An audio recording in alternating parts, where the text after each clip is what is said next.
Hey, Rudy, how's it going? Good to see you again. Yeah, it's been good. It's been good. How about yours?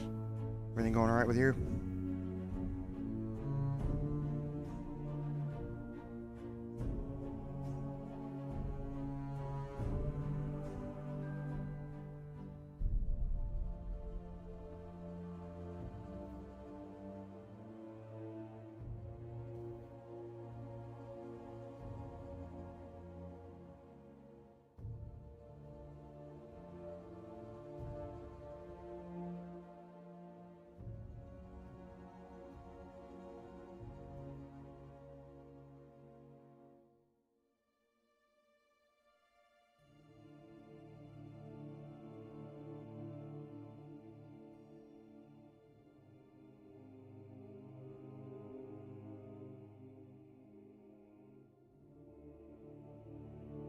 Yeah, I know all about that. I uh, I quit doing it a while ago, and because I'm just too lazy. Now I have Factor deliver all my meals.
Welcome, everyone, to today's live stream, episode number 4 of our Solasta Crown of the Magister gameplay series. I'm Commander Jorval, and I want to thank you for coming along on our journey today. So, as normal on the admin notes, pay attention. This week, we'll put up an announcement about the new live stream that we're going to be opening up on Wednesdays. Not too much about that. I've talked about it the past couple of weeks as well, so just be on the lookout for it this week, and hopefully we'll be starting that up soon. So, on our recap, last week we had gone through the ruined tower, and we had reported back to the council, and they wanted us to basically go find proof that the Soraks exist. And to do that, they sent us back here to this area to take a look, or to a new area to try and explore a little bit and come back with that proof. And we ended up at the Manacalon library, and that's where we're going to jump in today. This is a fairly linear section of the questing here. Leads you, like I say, fairly straightforward through it, but we're going to have a bunch of exploring here to do. And then we're going to, along the way, get into some combat. And then at the very end of this large area, we're going to get into a final boss fight, so to speak. Not really, but just a larger combat. So let's go ahead and jump back in here.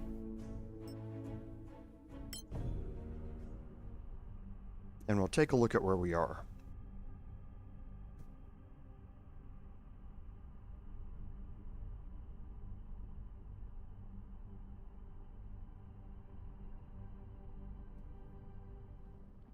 Okay, so here we are inside the Manacalon library, and the library is fairly easy to explore. It has a couple of different choices on directions that you can go and things like that, but it's not really all that difficult.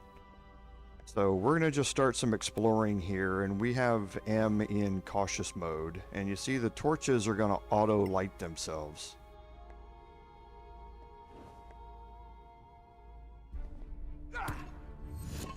too easy.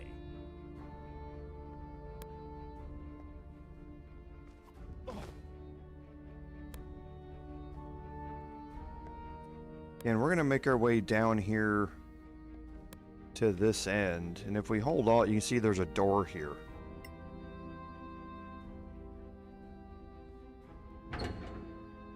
Okay, so the door is designed to be opened remotely, and we have this gem here.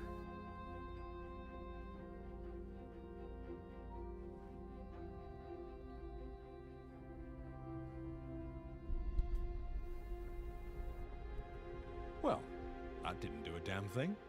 Did you really think it would open the door? We need to be smarter about this. Think it through. Okay, so now our objective updates to find a way to open the door. Okay. And the way to open that door has to do with these glowing circles down here on the ground. But we're going to do some exploration here.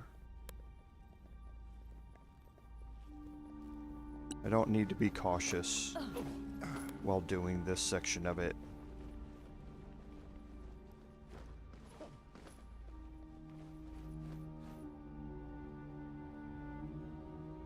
Okay, and don't forget that this area has a lot of verticality. So when you're moving your camera around and looking at this, like I had mentioned at the end of last week's live stream, don't forget about the verticality here and adjust your camera up and down as needed to fully get the lay of the land here, so to speak.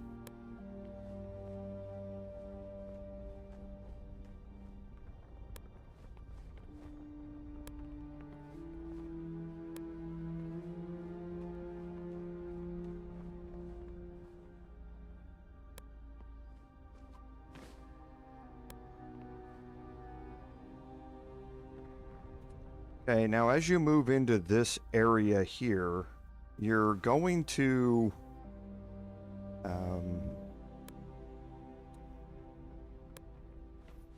be set up for an ambush. So we're going to do a little bit of prep work, but there's not a whole lot that we're going to be able to do.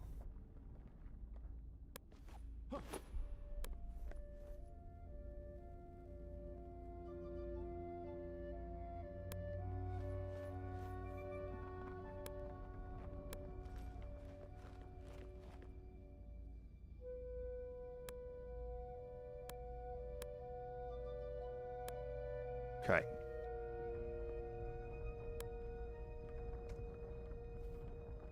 So I'm going to drop a quick save there.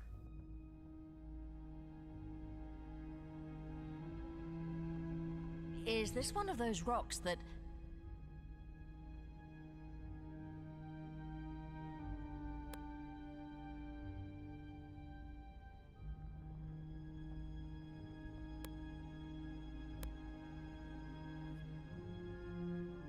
Okay, why am I not able to move?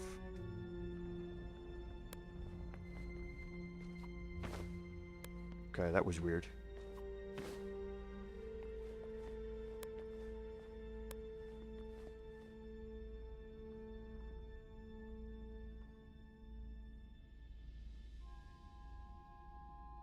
Hey, Ostamura, welcome. Good to see ya. So, I need to get down here to be able to cross this here.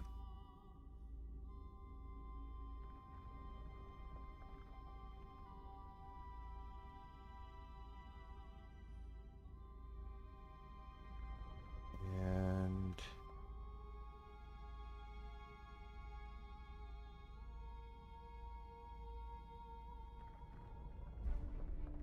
now I have to remember how to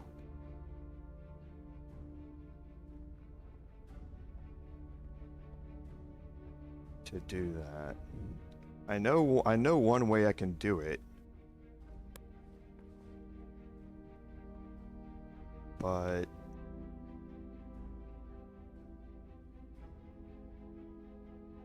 I don't think I have a pathway down here. Yeah, I don't. Okay, maybe this only triggers after I've come in this way. So let's head all the way back.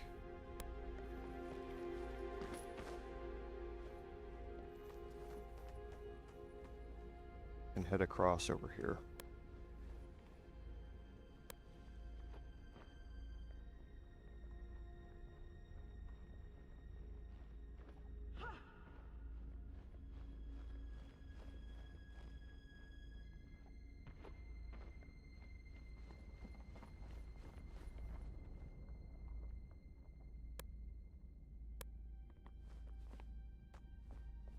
Okay, let's see if I can jump across here. Can. Let's see if my...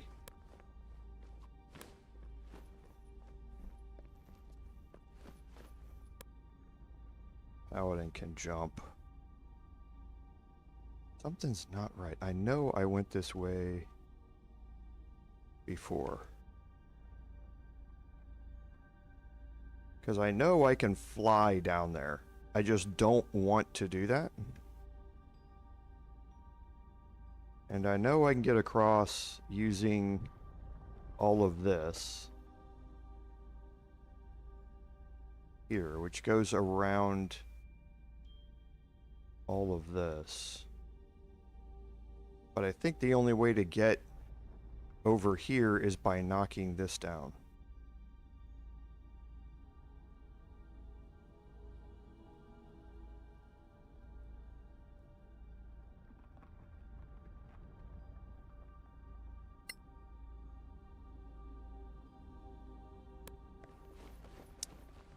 Almost positive. So I'm going to jump over here.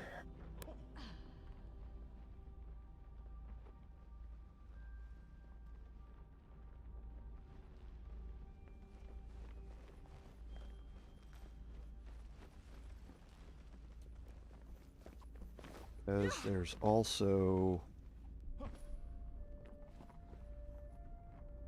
that area.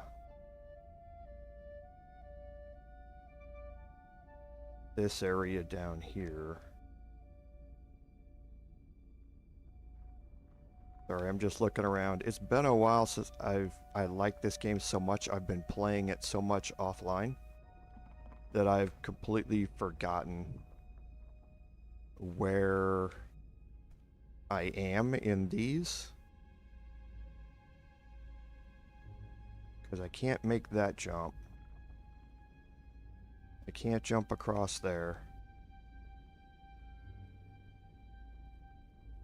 So I think the only way I have to go, or that I have available for me to go, is this way. But I think to do it, I need to jump down here.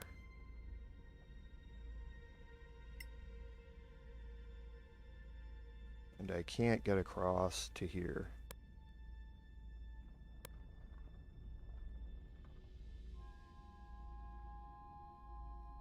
And it's so weird that sometimes my cursor movement disappears.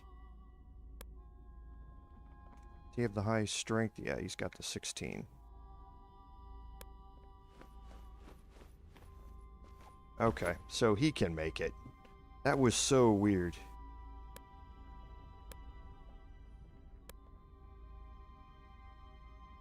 Yeah, see, the cursor movement is a little messed up here. Sometimes the camera moves you into weird ways.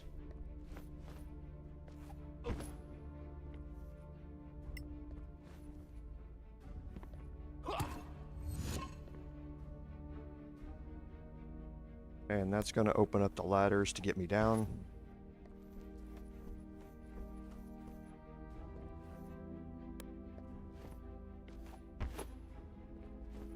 Pretty sure I'm going to get an ambush here. Heave ho!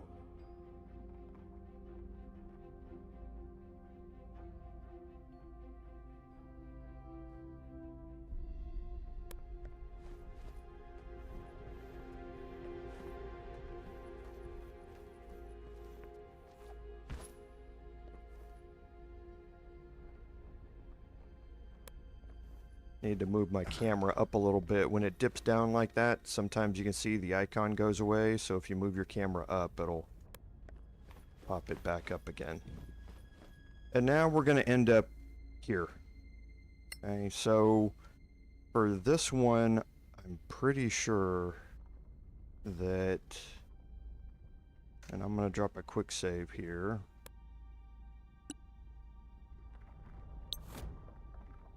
And I think I need history.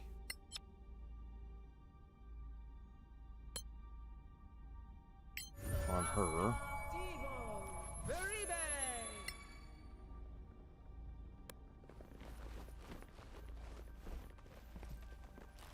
You want to pass all of these checks.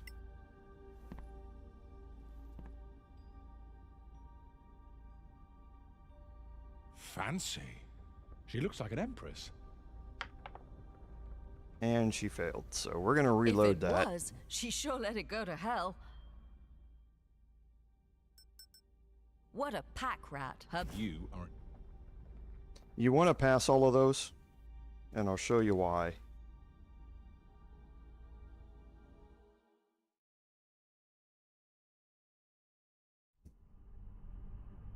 This is why you drop a save beforehand. So you can, one, figure out who's going to do the check and cast guidance on them to be able to maximize that check.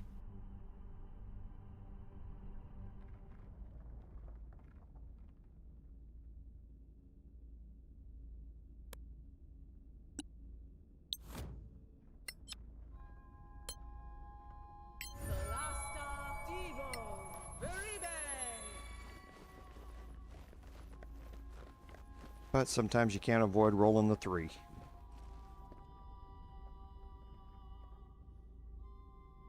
Fancy. She looks like an empress. Jeez. If it was, she sure let it go to Roll hell. the 6. I think all of these are 12 DCs, if I remember right. So with a decent roll, even an average roll, they shouldn't be that hard to pass. But this is how D&D works.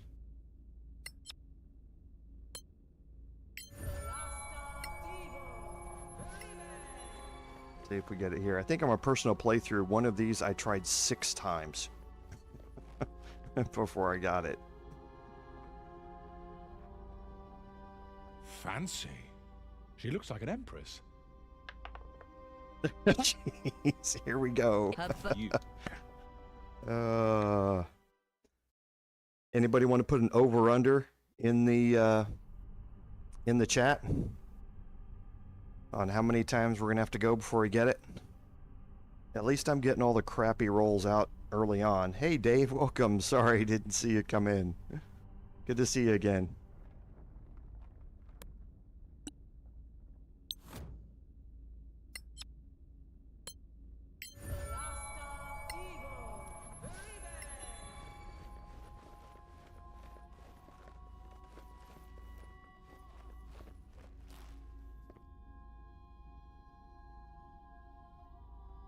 Fancy. She looks like an empress. There's one. She doesn't bear the proper regalia. Not for a Manacalon. More likely she was a wizard, a master of the Arcaneum. Could this have been her home? Possibly. Her bones are probably buried somewhere under all these bloody books. You are an idiot. And there's the quest objective updated for getting the first clue. So, in the quest for information here, you've examined a statue, and don't know who's going to get it, but these are the archaeological notes that you're going to get for passing these, and these are sellable items to the factions. So every one of these that you pass, you're going to get future faction rep, basically, and make it easier to to up their scores. So that's why you want to pass all of these. And Rudi, you said you can cantrip the walkways. I'll try it over here. I didn't try using cantrips on them. I did try and ranged attack. I mean, I can't.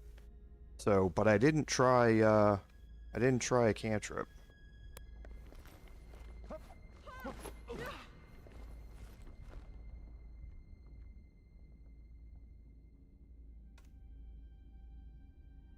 Okay, so my quick save.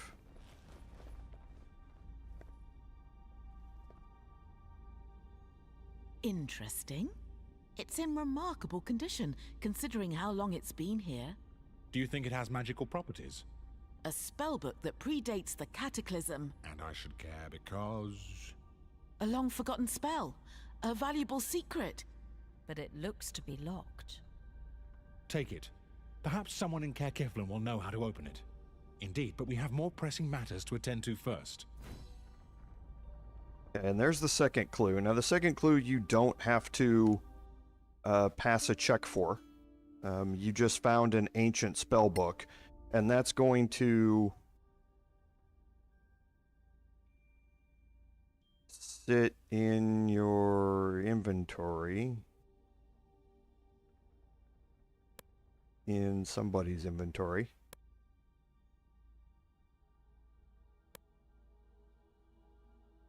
And again, you'll be able to take it back to Caer Kiflin. Now here, we have a couple of different things to deal with.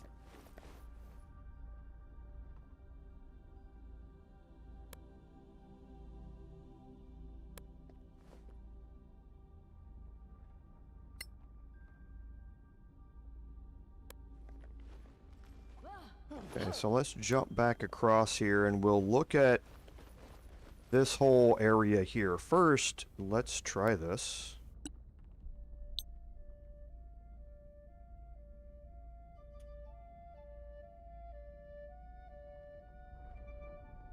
Okay, I can't target it.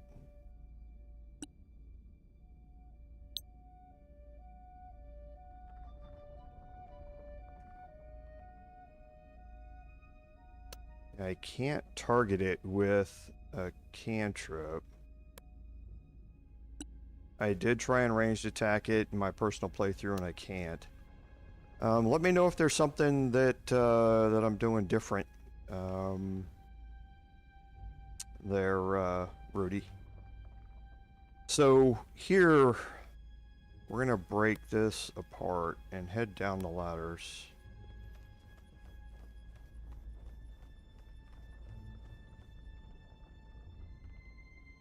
Okay. Oh, wait a minute. I might not be able to target that one for a reason.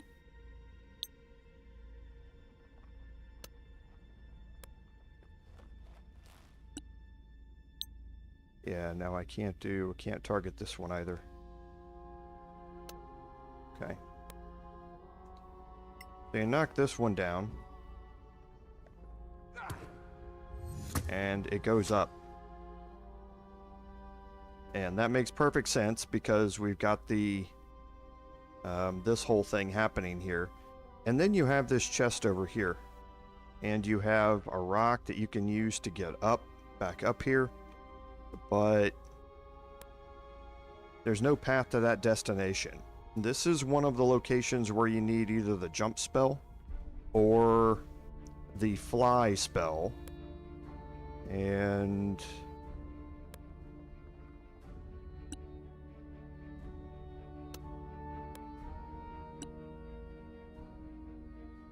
I'm looking to see. Okay, so I didn't take Otherworldly Leap with anybody. So I don't have it yet, but I'm gonna be not using Fly to go over here yet, and you'll see why here in a second. I want to save my Fly because I've only got one of them.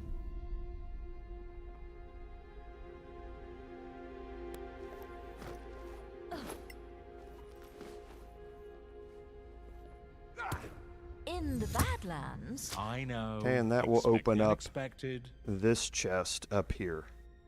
Okay, we've got another statue down here.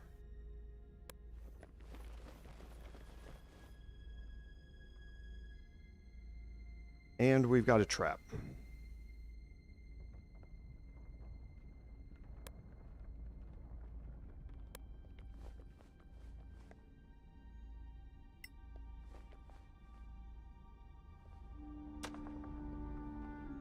Roll is not 20. Alright, and then for this one, I'm pretty sure that I need to cast Nature on Rudi. Solasta Divo, Veribe. We'll quick save, and we'll interact with this statue.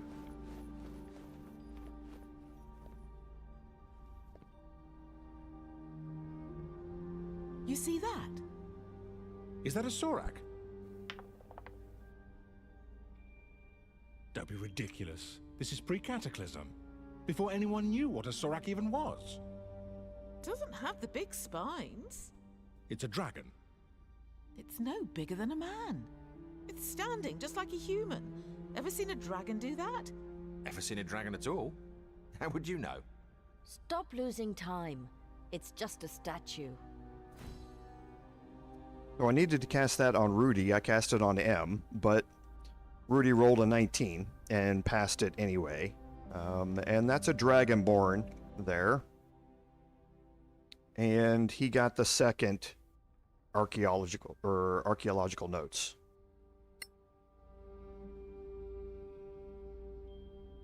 Okay, and then we can head down here. But again, you can jump across here, go over here, and make your way down. However, there's nothing really down here yet, because this is a one-way to come back up. Okay. So, and then you can see that up here we have this whole other pathway, right? That we opened up to get this chest up here. But to get this, you have to come way down here and do it. We can also fly up there. And then...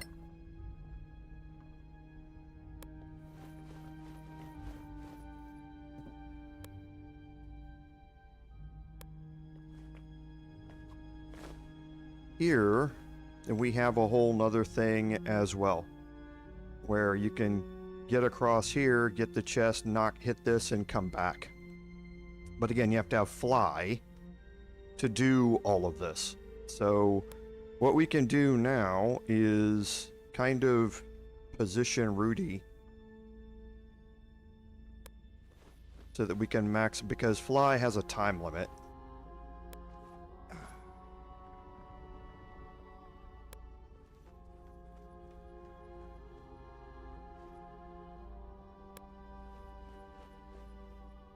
Okay, so we're going to use our angelic flight here, and I'm gonna quick save beforehand.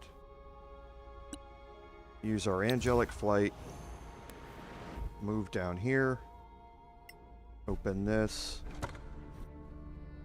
loot everything quickly. We'll look at it all later. I didn't have to do that. I'm moving up here. Gonna fly in here.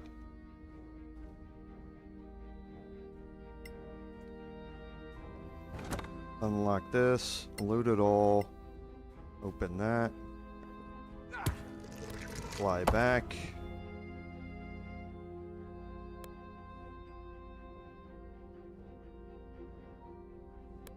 And then fly up here. And grab this chest.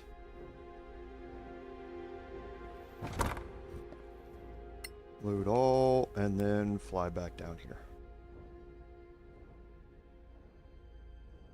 Okay, so that way I get all of my, and then angelic flight runs out. So that gets me all of the fly areas that I needed to check done all at the same time.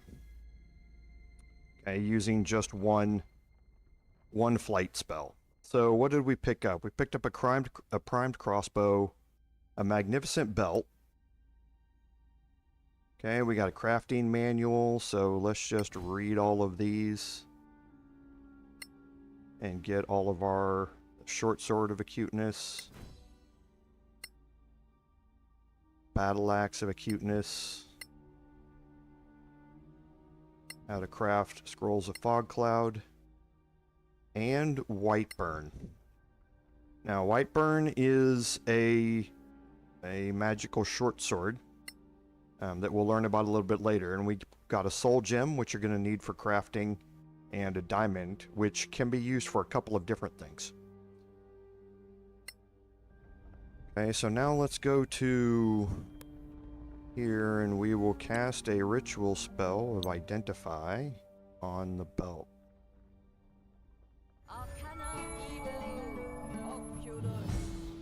And that's the Sash of Transmutation. Now, these are random inside of that chest. So you can reload this and go back to that chest that is in this room here, and you will get a possibly different random item from this. Okay.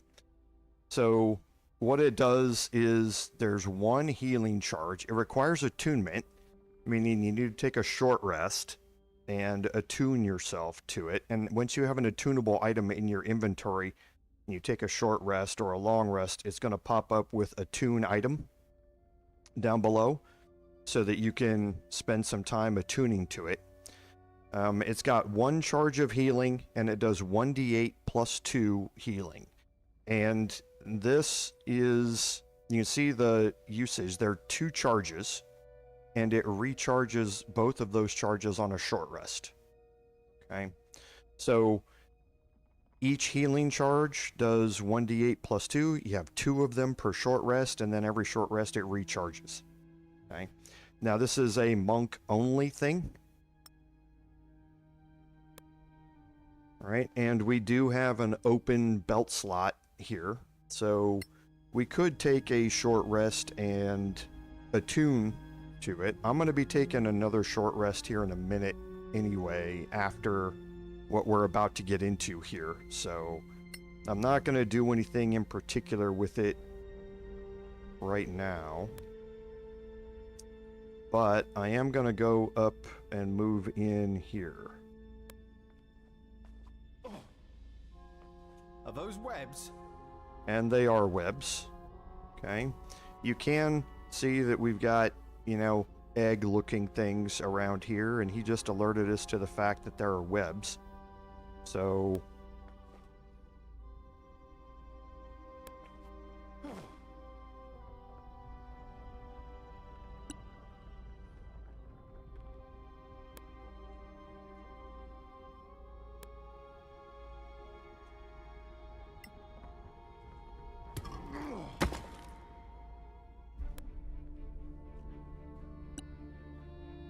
and we're going to get an ambush here.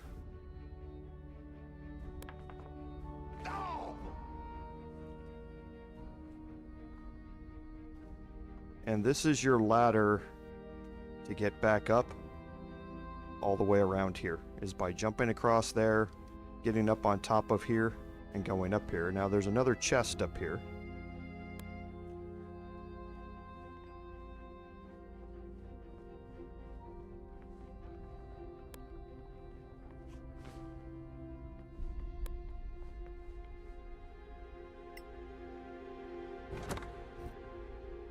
Okay, and here we get some magnificent scale armor. Okay, and some engraved bone dice.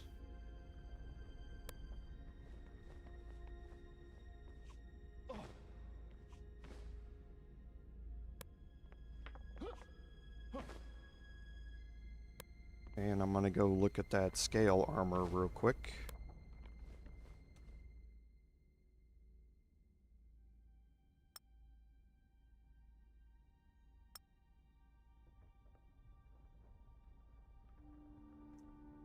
And then we'll go here. cast a ritual spell on the scale armor. Arcana Evo Oculus. Okay, and it's scale armor +1. And I can't remember on the bone dice or not. Arcana Evo Oculus. Yeah, nothing. Okay, so scale armor +1. So this would set my armor class to 15. I'm wearing the chain shirt +1. The only difference here, I'm going to gain +1 AC over what I've got now, but I'm going to have disadvantage on stealth checks when doing this. I don't normally use my bard to stealth around very much, and it does look really cool. So I'm going to swap that out.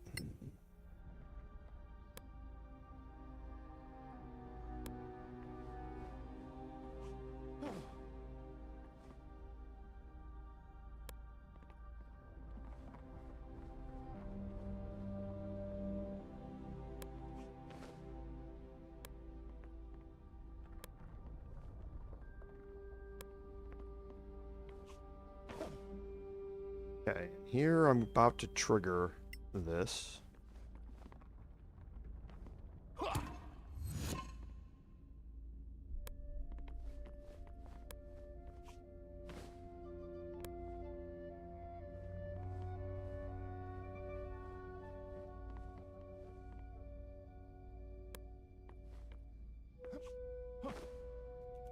Okay.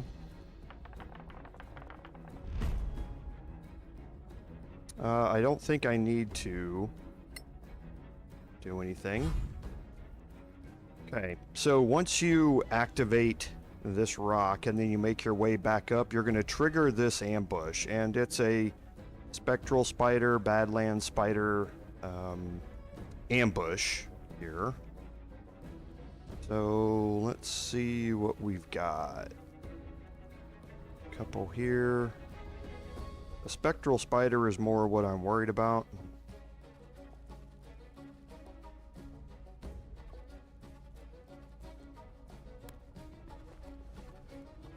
Let's actually move down one more.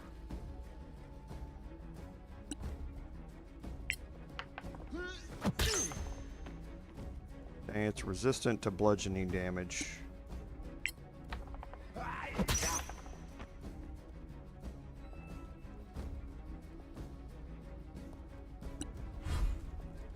Okay, it dashed. That's good. Okay, let's get Sharon in a position.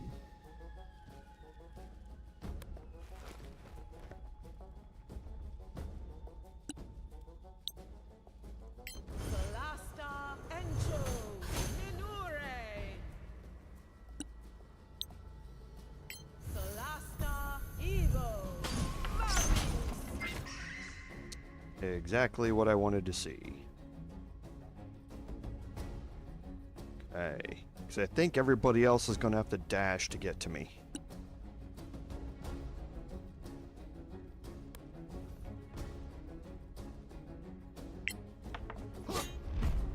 Let's not.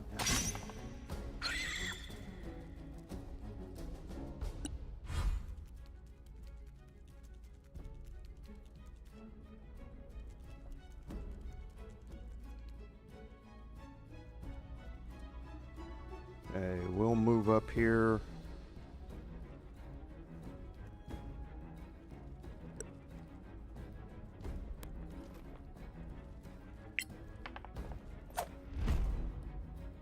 We'll pass.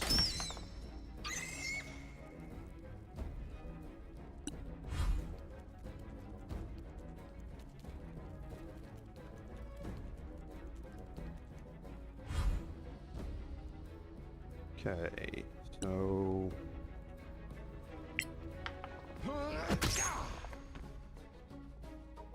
the Badland spiders are not resistant to bludgeoning, it's just the spectral ones.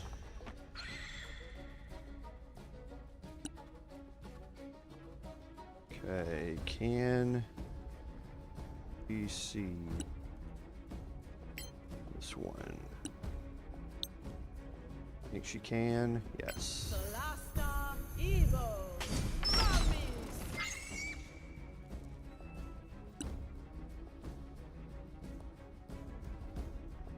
Okay, and I can hit here. Roll the 1.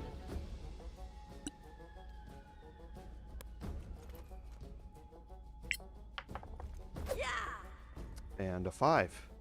Nice.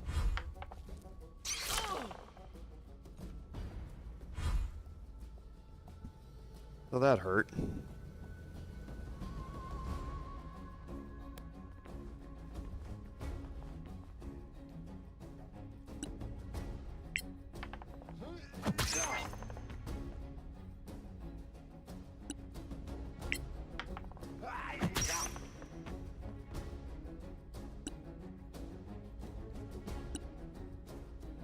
Okay, can't see it yet.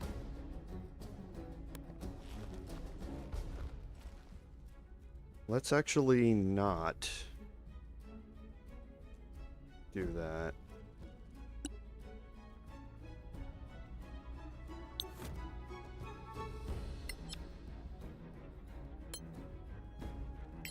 Solasta Divo Veribe.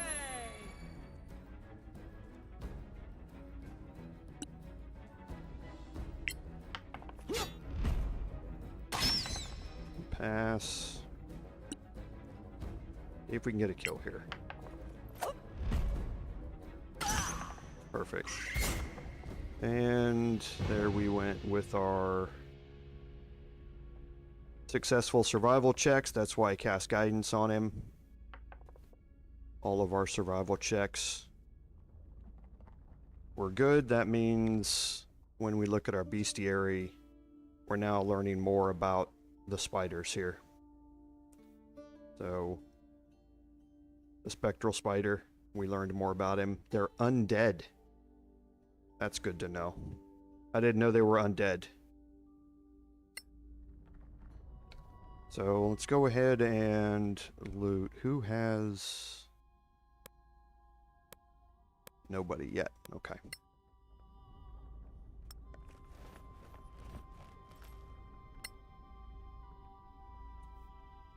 Okay.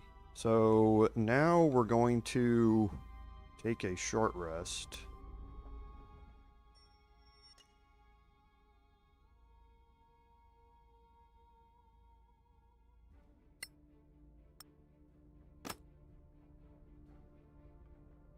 Okay.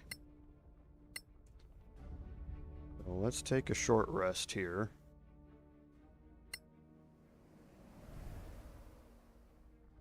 And there's the attune item.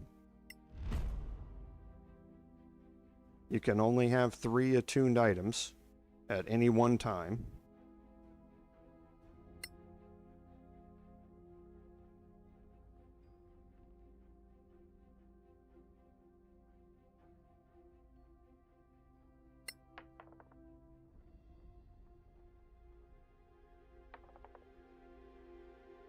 Okay, there we go. Alright, so now Rudi has a special function here that he can use. So, Sash of Transmutation, I now have access to healing here. Okay, now this is just for me. This is self only.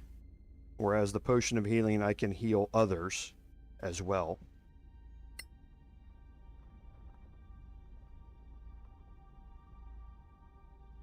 Okay, and then we have another statue here. And this statue, I believe, is history. But on Rudi.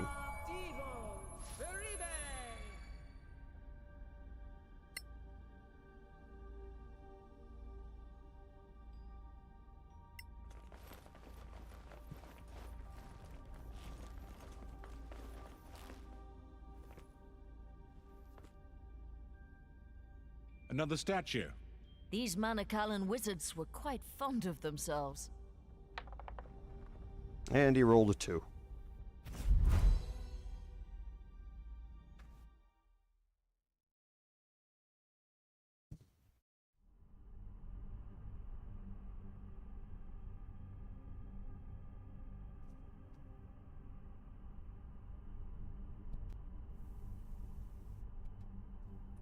Yeah, these checks, for some reason, I don't know what it is about them, but they can be pretty harsh sometimes.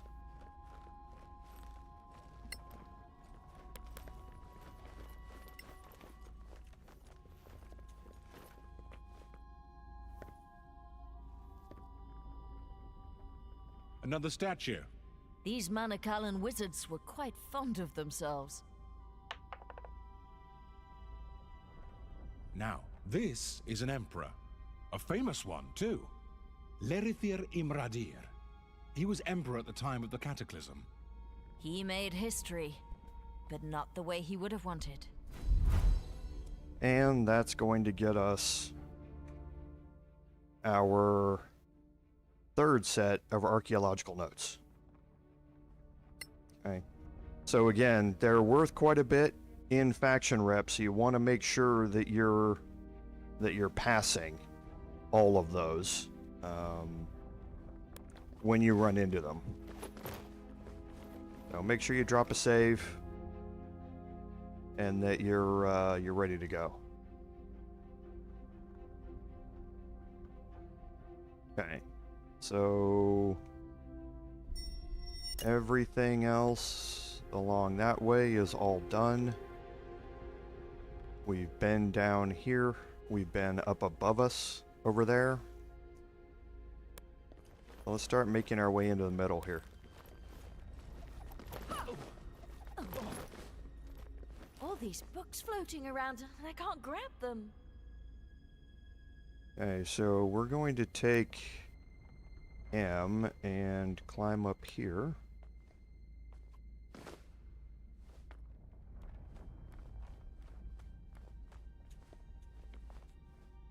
Grab this chest. Okay, and we've got a velvet mask. Interesting. And a magnificent longsword. And again, these are randomized.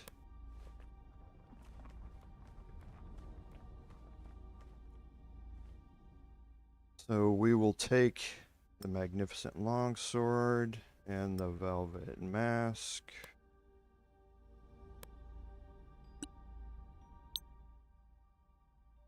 Not sure if there's anything to the velvet mask. No. But there is to the magnificent longsword. Longsword +1. And that's going to be a straight upgrade for Rudi's regular longsword that he's using.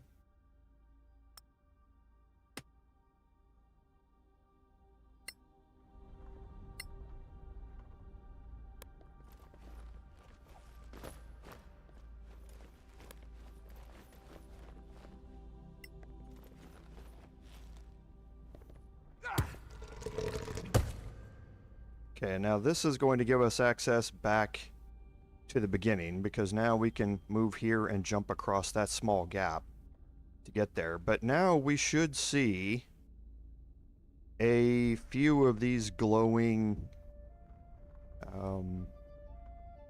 areas on the ground out here.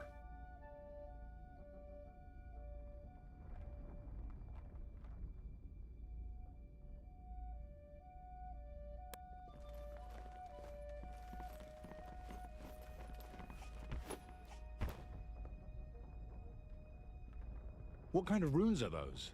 Enchanted runes from the ancient imperial period. It's said that they had 8 schools of magic. Each is represented here, all as equals. This place is astounding. We weren't sent here to find runes. We were sent to find Soraks. Okay, and now it says that we need to figure out the rune puzzle here. Okay, find the hidden runes that are barely shining on the ground and step on them to activate them. Alright, so we can see 3 of them right now. I'm going to drop a save.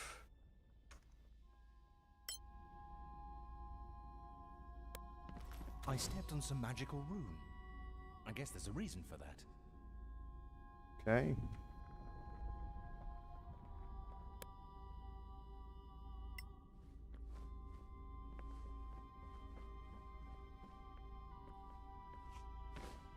Go move this rock out of the way. Okay, so nothing there. Go move this rock. Nothing there. Nothing. Very funny. And there it is. Found one.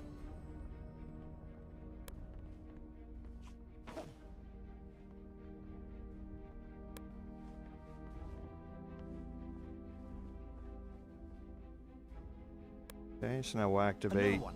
Here. the second rune.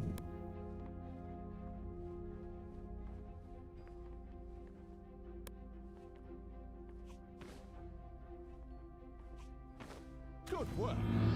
And now we just need to activate the orb. Because now, if we look here in the middle, we have an orb that appeared. And that is going to unlock that door. We did it! Was that insane puzzle the work of some long-dead Manacalon wizard? Probably. Even from the tomb, that magical arsehole is messing with us.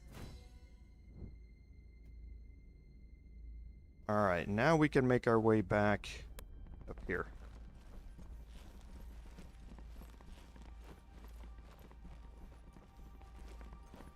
Before we go through there, though, I'm going to open my map.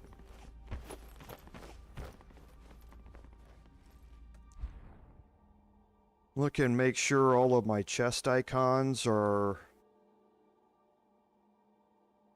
grayed out. They are. So now we're ready to head into the next spot here. So we should be coming up on a long rest. Okay, and there's our campfire. Okay. So you want to make sure that you are fully prepared here. Okay, so it looks like I am. I still have all my key points. Yep, I do. So we don't need to take a long rest yet. We're good on this one. But we're going to get into a pretty good-sized fight here. And this is the end, the boss battle fight, so to speak.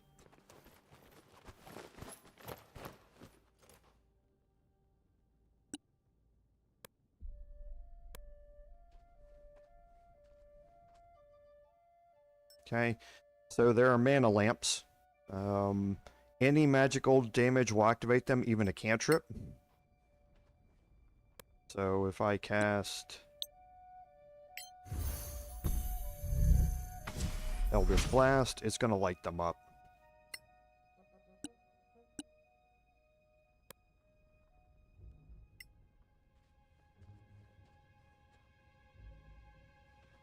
Say silent. Okay, so here in this room, I'm going to again drop another save.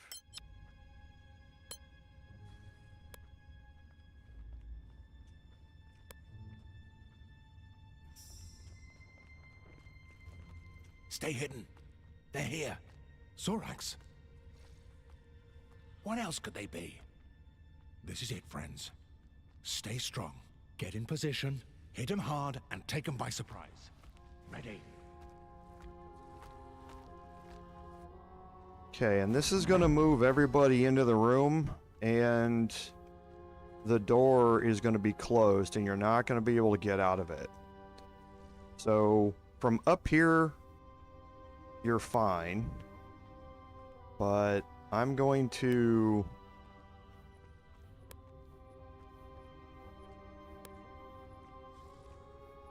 make this a little better.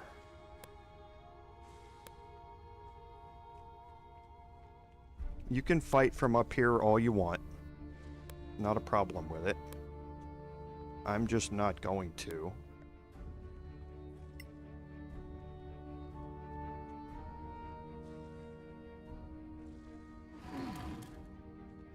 Okay, I'm gonna move this rock aside and move into this room here.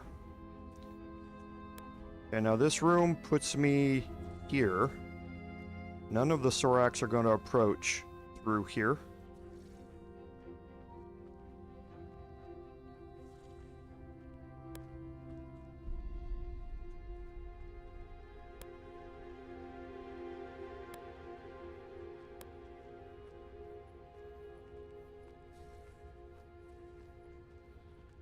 I'm going to make my way in here.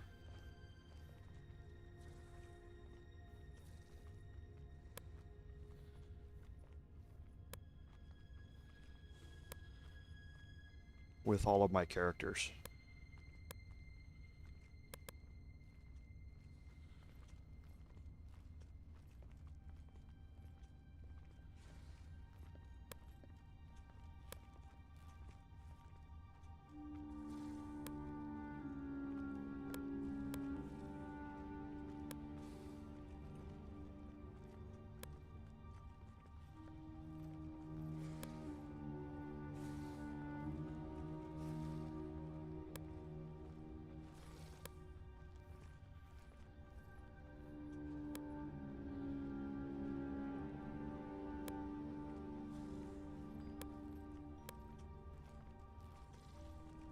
Okay.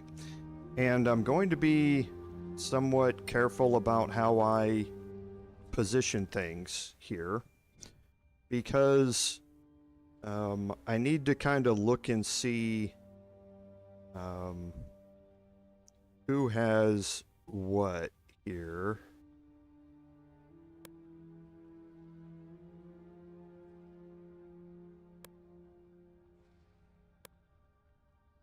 Okay, so it doesn't show it in there.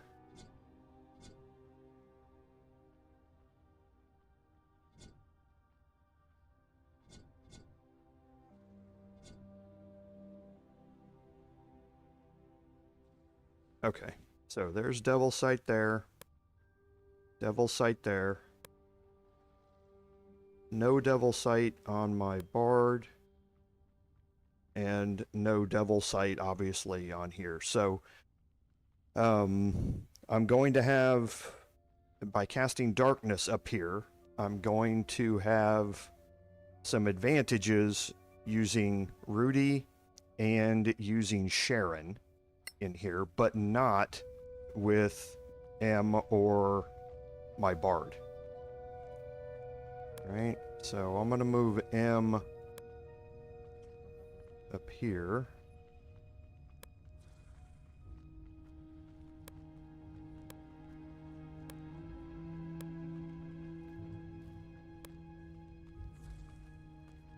Okay, and now I'm going to get ready to start this off, and I'd like to start it off with the Saboteur here.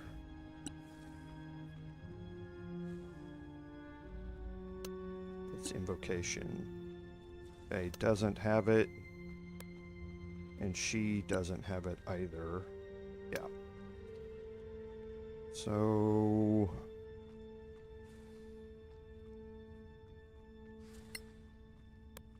is it my...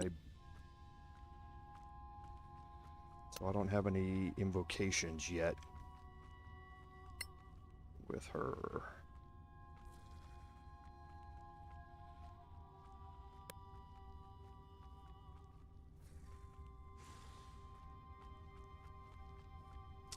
I'm trying to think about how I want to plan this out.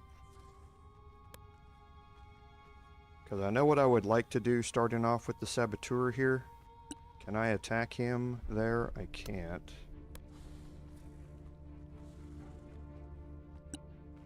I can there.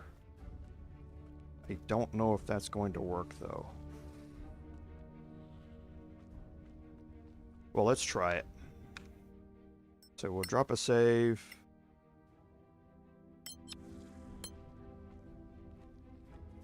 We'll select a maneuver for a push-in attack.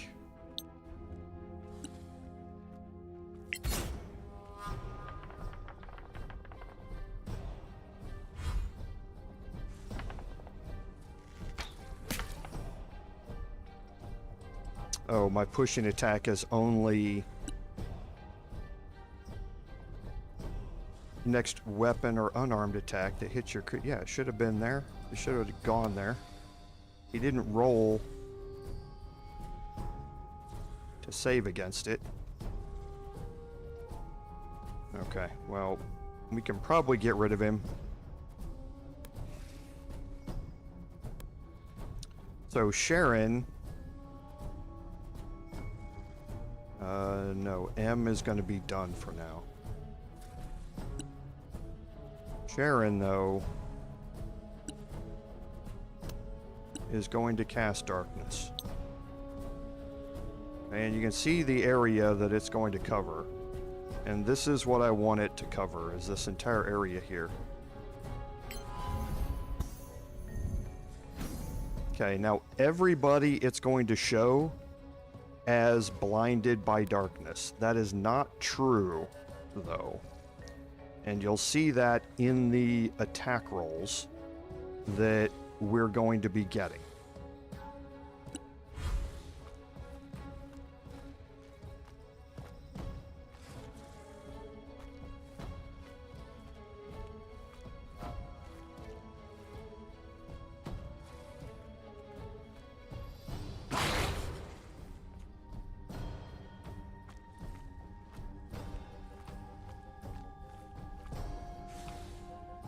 Okay, so now Rudi is supposedly blinded by darkness. Okay, remember he has Devil's Sight. So now if I hover over him, you can see that he's attacking with advantage. The Saboteur's blinded, but I am not, even though it says that I am. And this is something that is fixed in another patch that I'm doing for unfinished business that I just didn't want to do today. But for right now, a bunch of the blinded mechanics are a little bit weird in that it doesn't really reflect in the icons what's happening. But the attack rolls are still perfectly fine. Okay, so I'm going to... Okay, so I think I'm okay on the smites for now. Let's go ahead and see if we can make this attack roll here.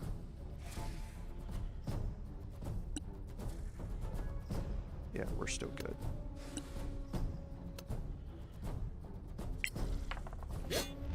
Okay, so we're gonna smite, I think. This is the Saboteur, so he's got 18 left, so yeah, we're gonna smite.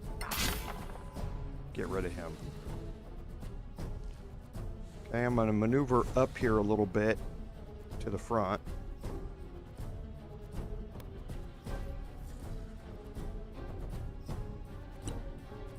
And now my bard really is blinded.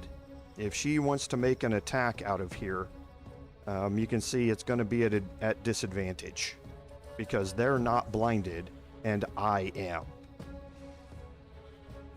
Okay, so for now, I think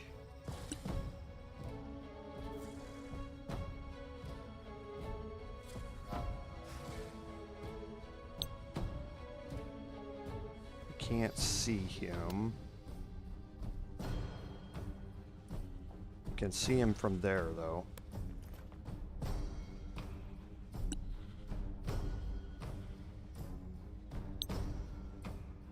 Nope, I can't. That's weird.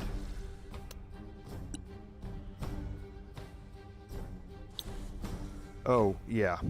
Right, I can't see it. Because of darkness.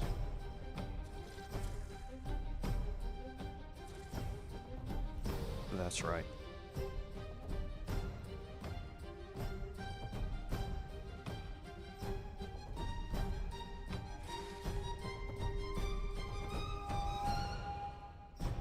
trying to plan out how I want this to go.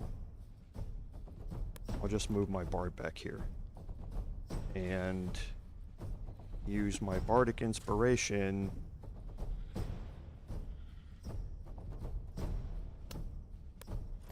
Can I not even see to cast bardic inspiration? Can't. Okay.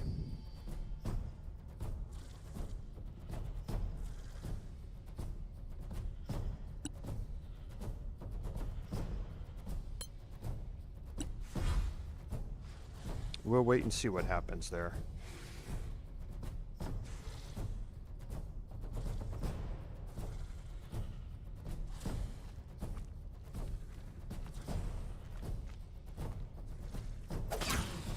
Okay. So we got an opportunity attack there, which was nice. And this is the boss Sorak, so to speak.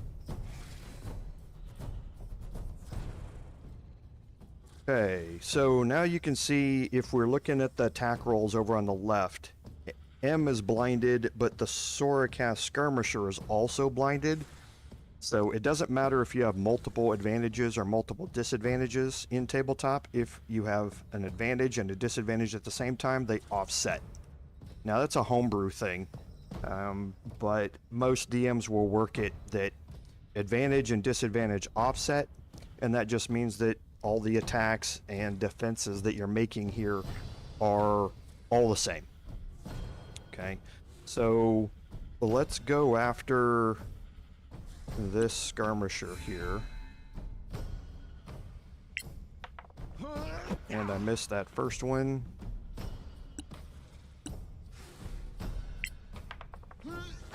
Missed the second one.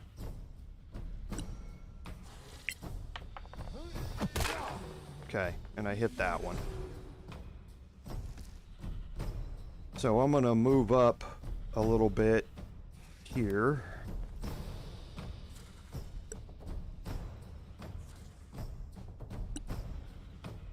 Okay, now I am not blinded here.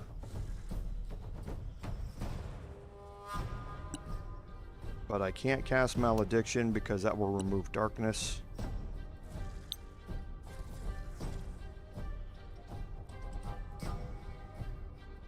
Skirmisher, let's get started on the warriors. And I missed.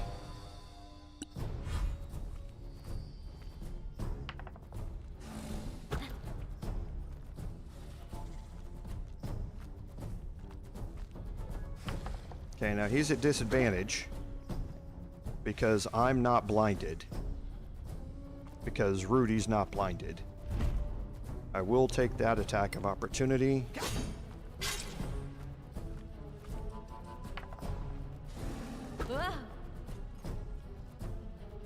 Okay. And now again, Rudi is not blinded here.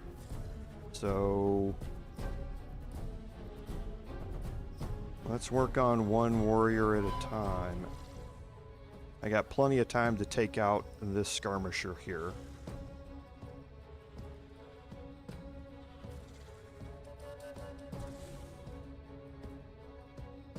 Actually, there's another warrior here. Now let's work on this one here first. Okay, so we're definitely going to smite. Oh, big time smite. Huge big time smite.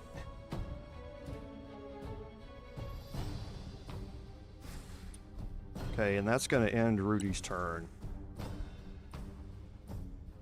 Now here, let's just go after the skirmisher. Nice hit. We won't flourish. Well, actually, we might as well. Get my armor class up by 2. And now here comes the Acolyte. Now this is a cleric.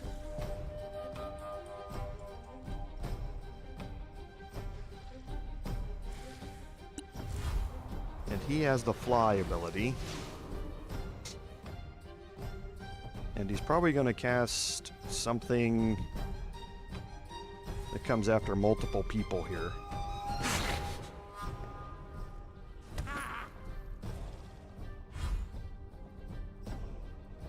Okay, so M, and that guy is in a bad spot.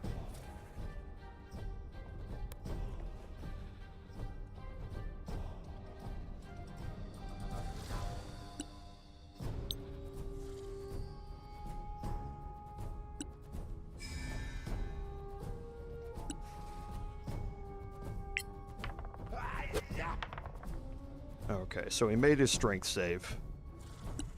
Or else that would have been a one-shot.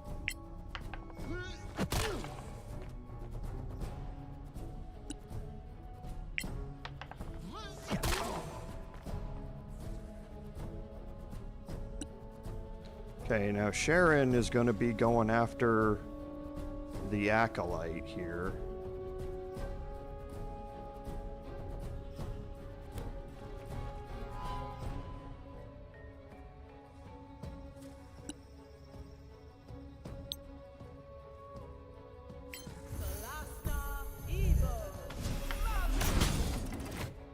Okay, so that got Curse of Time ticking over here.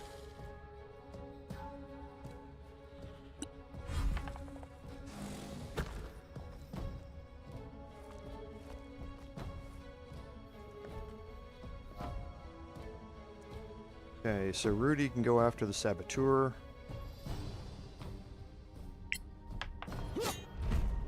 Might as well just end this. Close to ending. Of my Bard. Let's see if we can get a good roll against the Warrior here.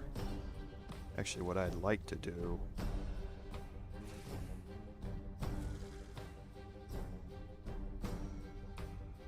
I don't think I'd be able to see her. Miss. Oh, I made it. Okay, nice shot. Well, let's see what the Acolyte does. Okay, so there is a cast of Scorching Ray. However, that's a problem. Because Scorching Ray, even if she would have hit, would not have hit Rudi. Because he's inside darkness, and I have darkness set to be a projectile blocker.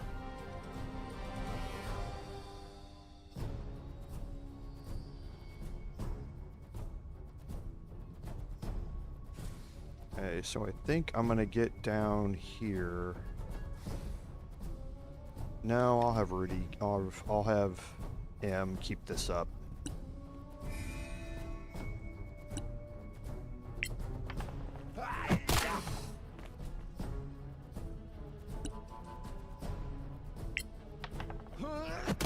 Let's see if we can get a kill here. Nope.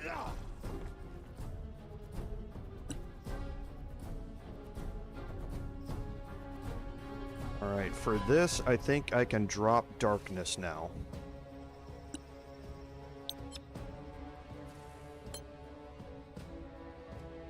Solasta, Encho, Nenure.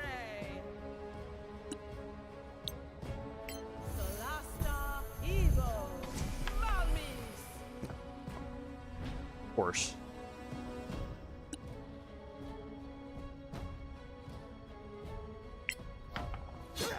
Oh, you're absolutely kidding me. Okay, so...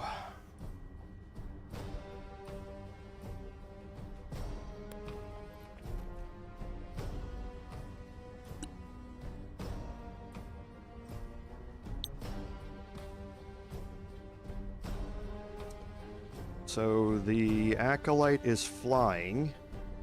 So if I can get Hideous Laughter to land, she's going to drop all the way down there and it might kill her.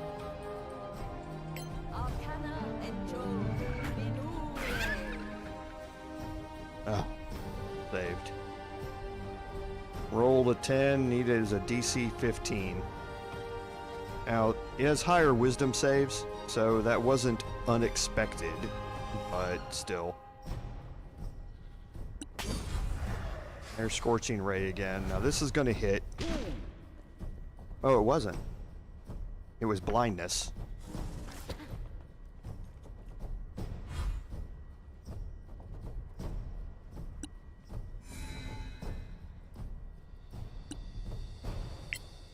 Attack with bonus action, so now if it hits, I can swap to ranged with my action and attack.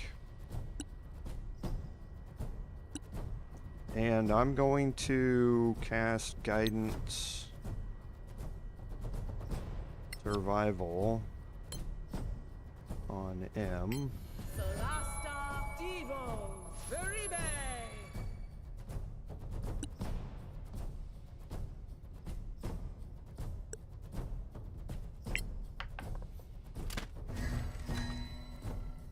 Okay, so she used her reaction to cast Shield.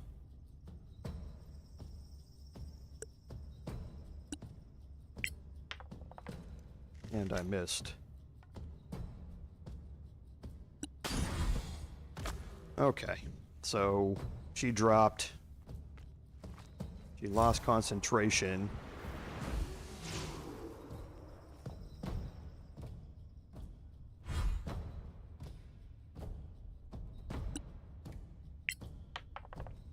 That's gonna hurt. Okay. Worthy foes indeed. Thankfully, we prevailed. Now we just need one of their bloody heads. Okay, and you saw all of the survival checks appear. He's got guided survival, so that all worked here to up all of these. So now I know more against or about all of them.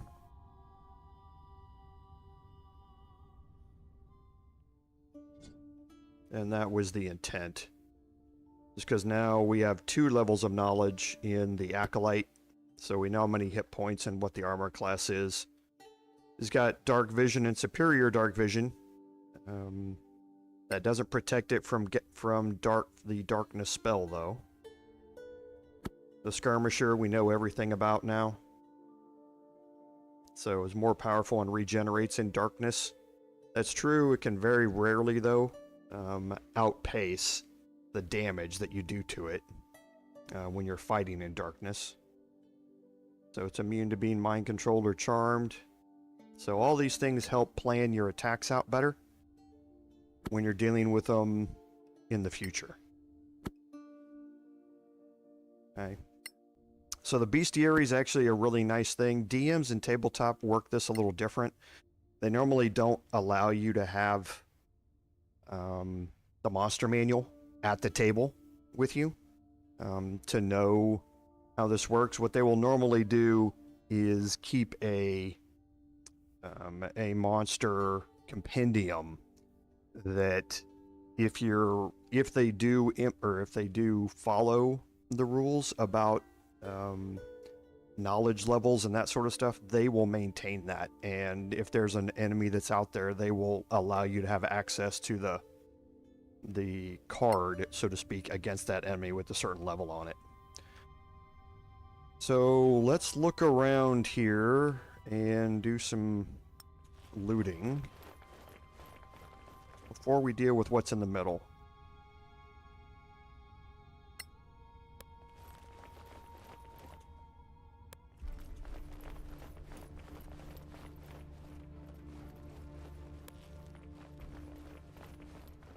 Okay, I think I'm fine there. Yeah, I can't get up there, so we're gonna go over here. We'll go around and we'll loot all of this. Another scroll of Revivify, which is always good to have.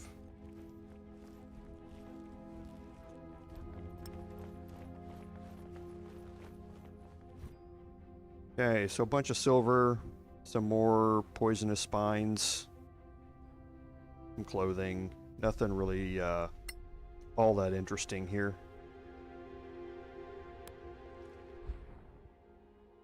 Okay, there is another chest up here.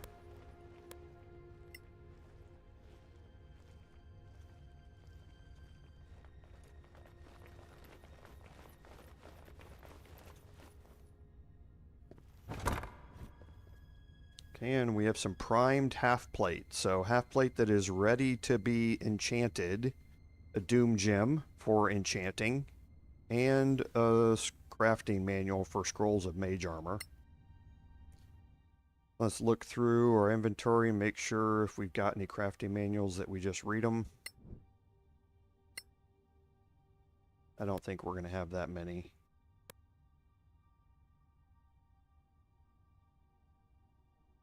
We won't.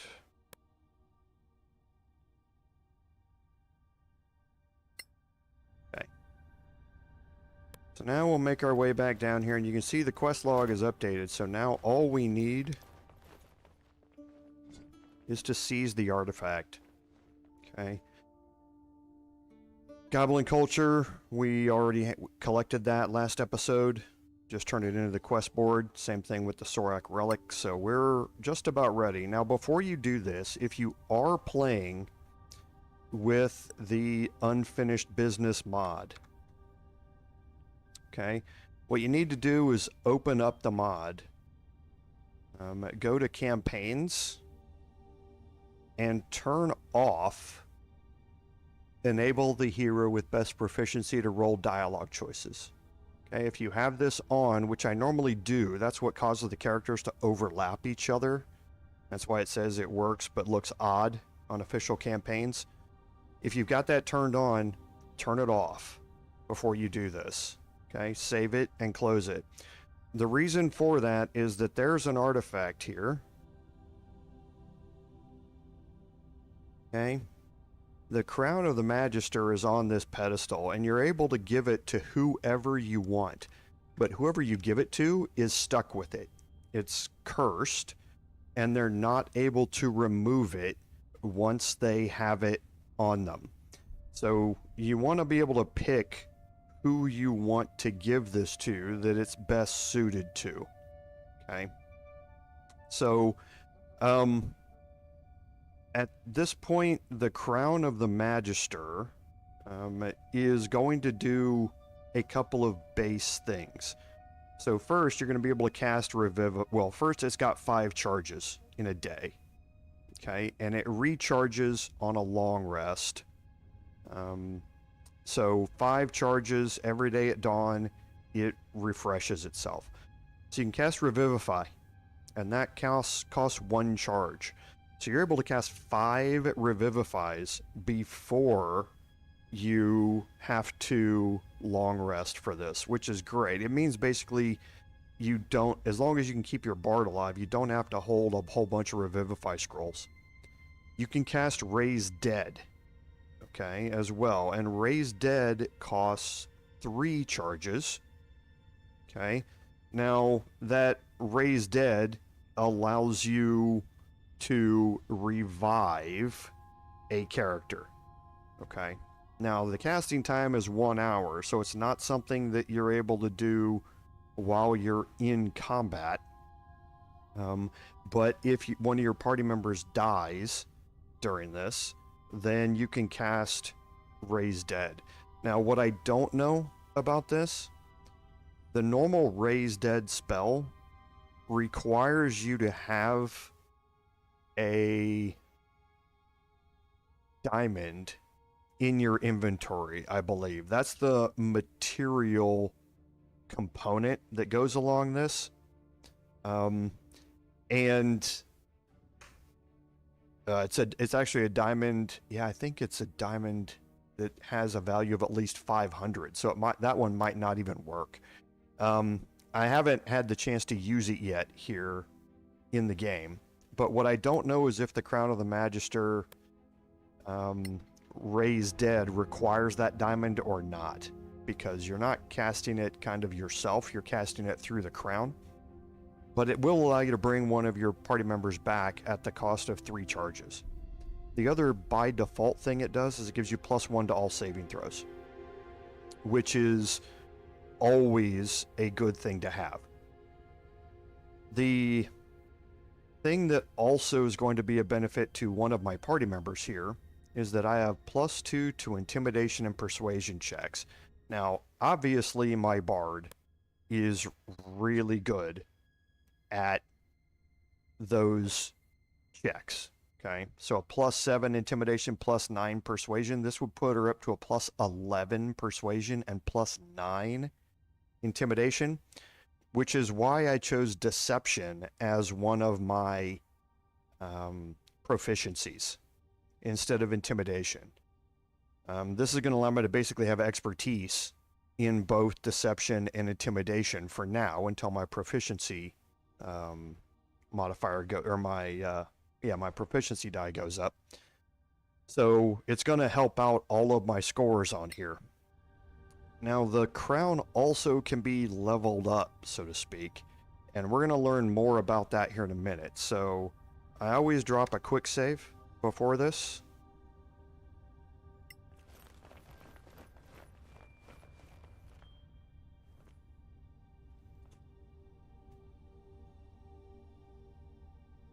Would you look at this?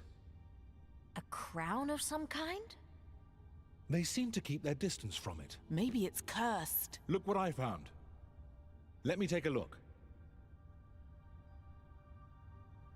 Looks like ancient Temarian. If you find it, send for... This appears to be a name. That has to be a Sorak name. They were protecting it. It must be of great value to them. Okay, and here's where you get to select who you want to do it. Now, if you haven't unselected that option in unfinished business, you're going to get 2 characters here, and both take the crowns are going to be underneath those 2 characters. It's not going to be whoever you want to take it, and that's why you want to disable that option before you go into this. I'm going to have my bard take the crown. Take it then. Right. Yes, I understand. Who are you talking to? Wait, what are you doing? Are you crazy? Why did you put it on?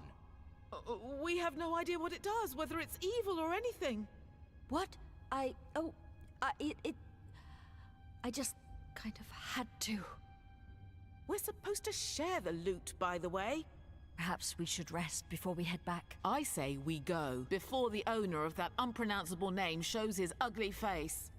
The mission is done, after all. Is it? Did someone cut off a Sorak's head? All right, then. I'll do it. The sooner we go, the sooner we can get back to Caer Kiflin. After you, friends. Okay, and that's going to give you automatically the Sorak head. Okay, so we need to bring back the crown. So let's look at my bard and see it's here. You see it's locked. Okay, so we can't remove it. We can't get rid of it. Okay, and it's labeled as a mysterious crown. The other reason that I have this...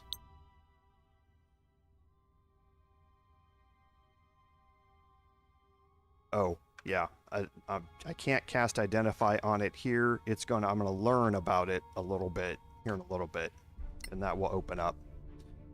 So that's the only other thing that you can do in here.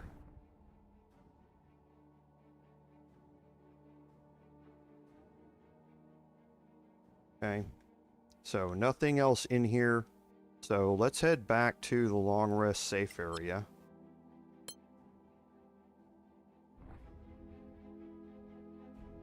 Okay, and we can take our long rest here. Actually, no, we're going to be leaving anyway. Where are we? Okay, so we're all level 4. We're going to be leaving anyway. So let's just take off. We'll save our camp supplies, basically. Our ration kits. Or... Oh no, we don't have to save those to make our way back. No. We do on this one.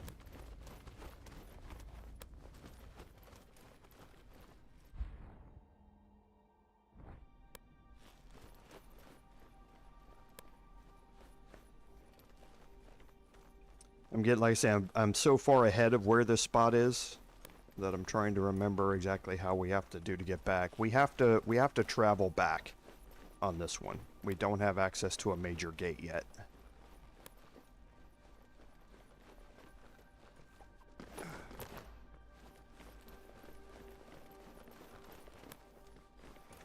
Let's just make sure you've completed your quest. Take the crown to the council.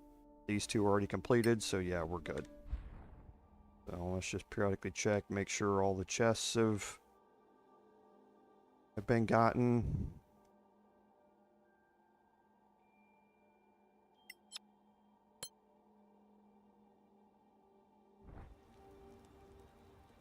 Okay. So I think we're good out here. We are.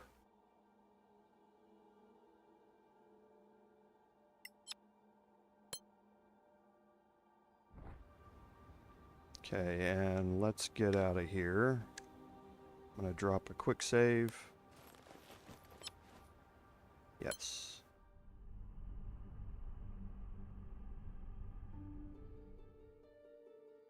Okay, and now we have 15 units of food, and it's going to take us 4 days, 4 long rests to get back, which is 16. So we'll be planning on the fact that we're going to be finding some along the way.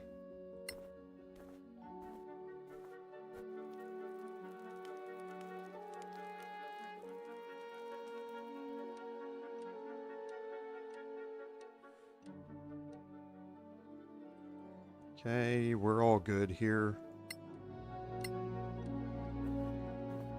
Did not find any food.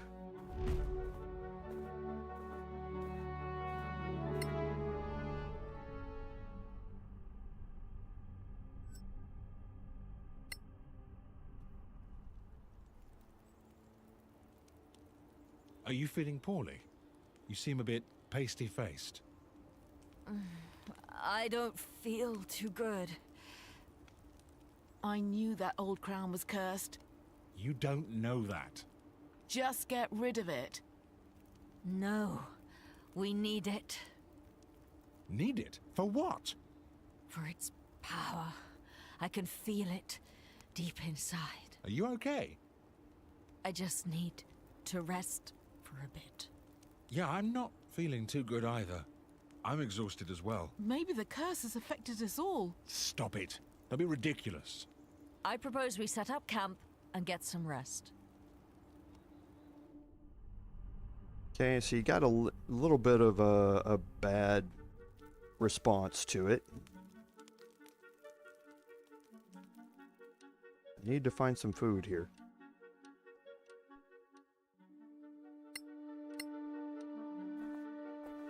Wow.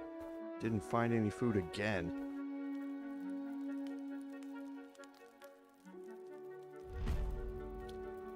Okay. So, we're all surprised out of this, but... Oh yeah, I'm still surprised with... No? M has alert. Oh, he wasn't conscious. That's why. You can't be surprised when you're conscious.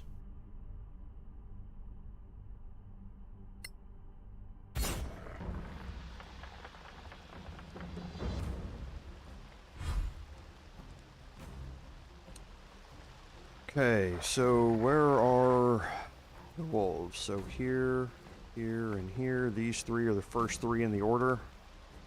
And this one's the last one.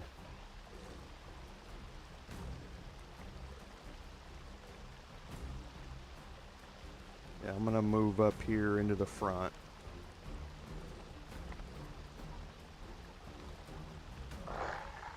Actually move here.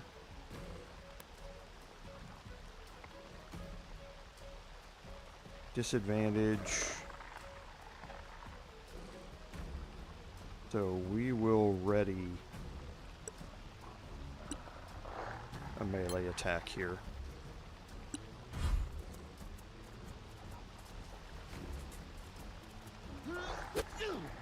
Again!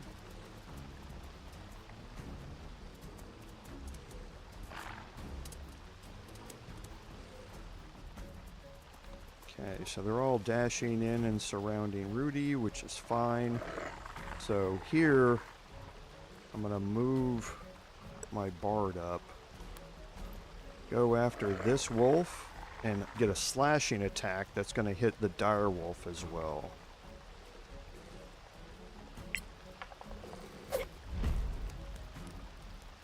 A slashing flourish. Okay, only hit it for one. That seems to be what the rule. That I tend to only roll ones on my bardic inspiration dice.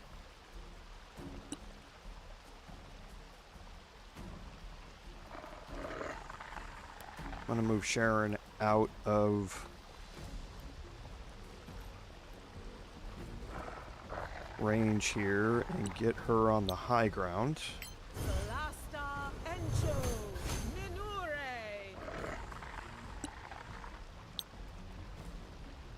Solasta, Evo, Maui. Well struck. Bunch of damage. This one should dash in. Okay, and we'll have Rudi move in here to try and smite the dire wolf. Rolling that one. Okay, let's see what you can do here. One.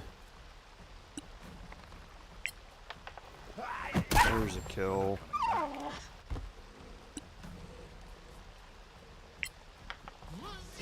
And there's another one. Monk OP. I went after the wrong wolf. I should have gone after that one since he was next in initiative order. Let's move here. That should give me advantage because I'm flanking. Yes. Well, it says I'm not perceived, which is interesting.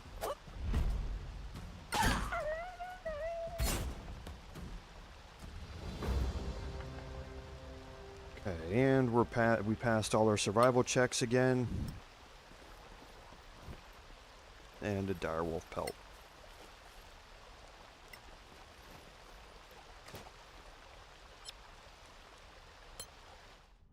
Okay, I need to find some food.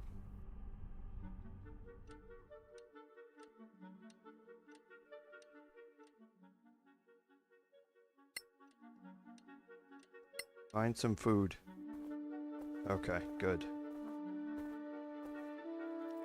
I wonder how Sharon killed that boar. Eldritch blast to the face.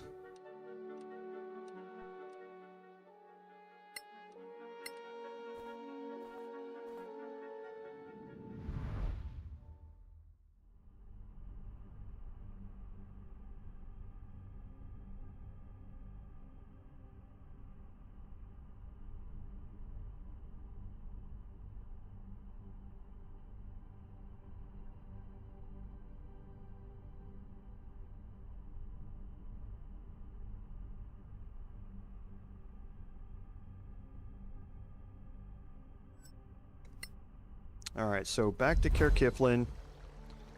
And now we have to report to the council. Okay. There are some other things that we can do. Against all odds, we have recovered proof that Soraks do exist. How do you feel? Better. Maybe that sickness was nothing. What about the crown? You know the council will probably take it. No! We can't hide the fact that we found it with the Soraks. It's our loot. Ours! We have to declare anything of historical value, and they have the right to buy it. And if it's priceless? Come on, they can do whatever they want. Sure. We must wait and see, and hope for the best. They'd better remember that we fought the Soraks for this. Okay, so one of these.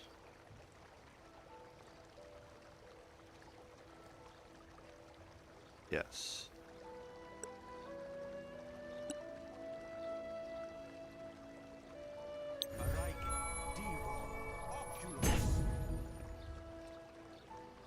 Okay, so let's just go look through and see if there's anything in here that we haven't identified.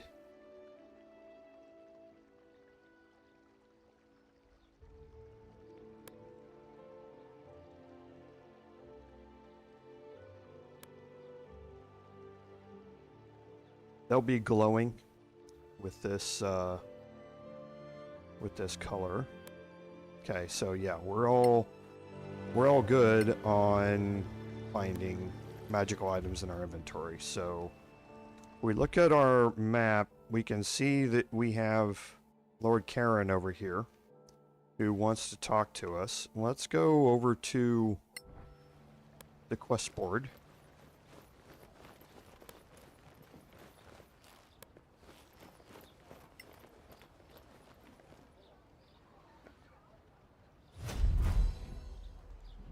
And we turned in Goblin Culture and Sorak Relic, and you can see all the faction improvements that we got out of it, and that's what the secondary quests do, for the most part, is they give you, obviously, XP, but you gain some amount of faction relation improvements.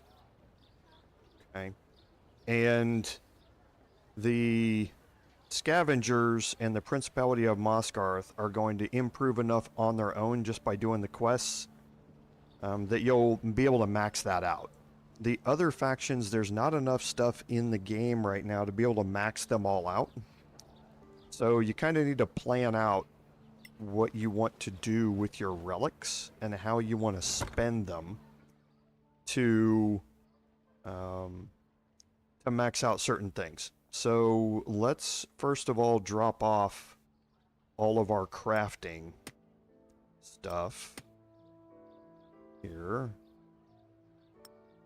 All of our ingredients.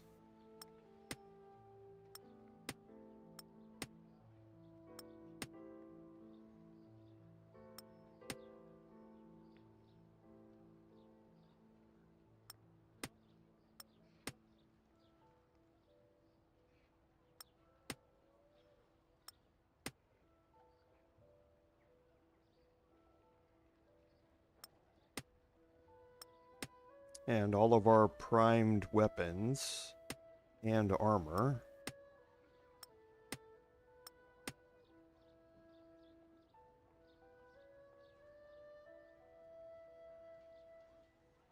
Okay.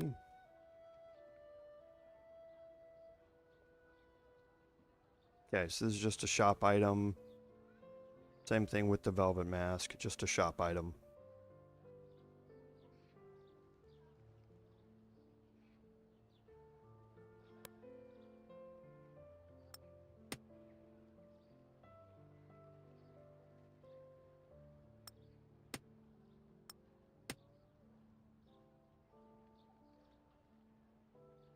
Okay. And the primed battle axe.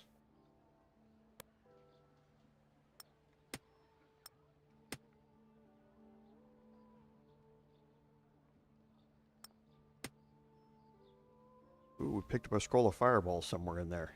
Nice. I like it. Okay. So now let's go sell off some items here.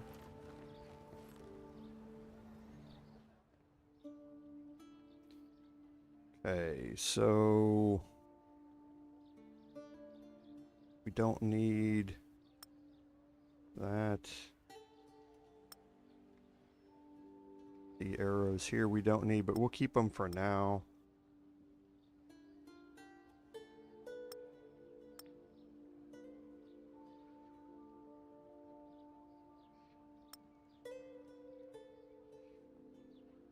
Don't need another holy symbol. We've already got one.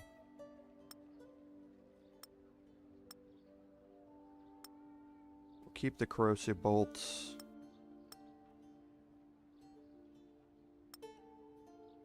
Don't need the torches.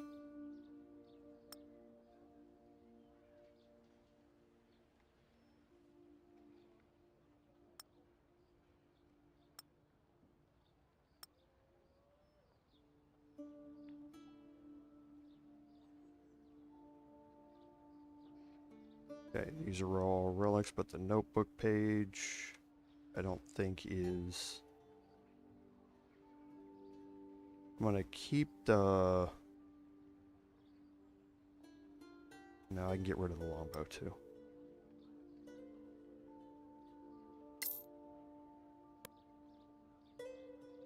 Okay, and these can just be sold, sold. Keeping that, getting rid of this.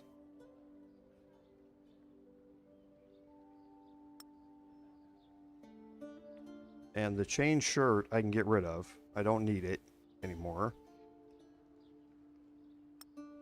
That's worth a lot.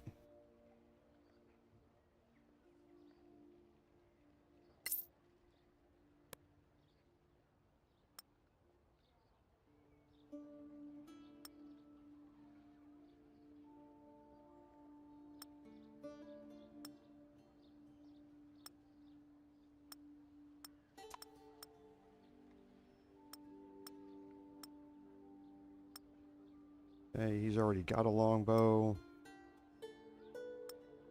He doesn't need another set of thieves' tools.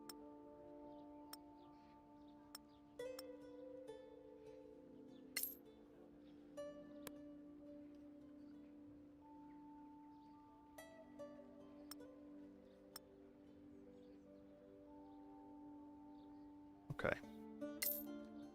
And we're going to be coming back here to buy some ration pouches, but not right this second. So,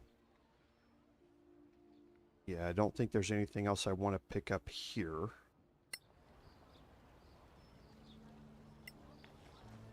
Go talk to Hugo.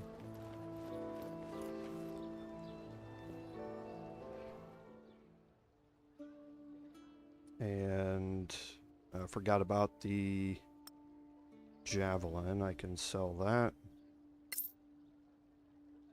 So, we're going to need to pick up a Manacalon rosary. Okay, we're going to want to be enchanting here as we go. And this is going to give me the tools that I need to do this. Now, before I pick it up, who has the proficiency for it? So, Rudi does. The Manacalon Rosary, it gives him a +3 to it, but it's also Arcana that matters. And she has a +4. So it's going to be her. So she needs the Manacalon Rosary, the Herbalism Kit, and the Scroll Kit. I think she's already got the Scroll Kit. Yeah, she's already got the Scroll Kit. So we'll get the Herbalism Kit and the Manacalon Rosary for her. So there's the Herbalism Kit. And the Manacalon Rosary.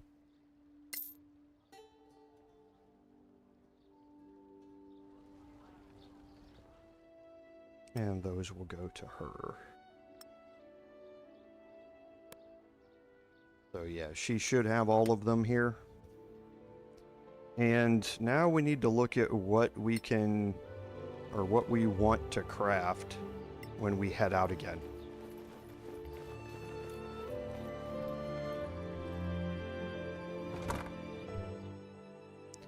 Okay, so for our crafting here, you can see the list of what we have available to us. So, the Battle Axe of Acuteness, we could. The Short Bow of Accuracy, we could also do. This is a short bow +1. A short sword +1, or white burn. We don't have the Blood of Solasta yet. And a battle axe here. So, the only things that we can do really that might be of any use are the Battle Axe of Acuteness and the Short Bow of Accuracy. We still have somebody using a short bow here.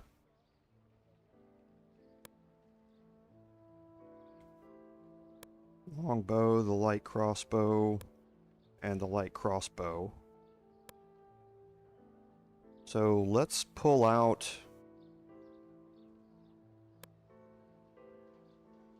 So we have 2 oils of acuteness.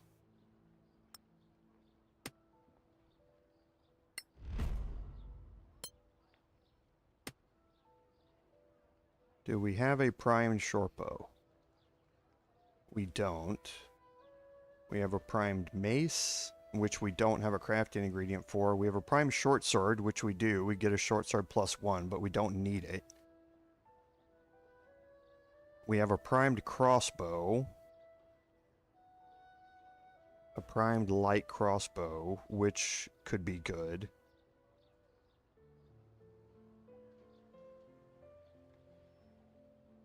Let's go see if we have a recipe. A crafting recipe for a light crossbow.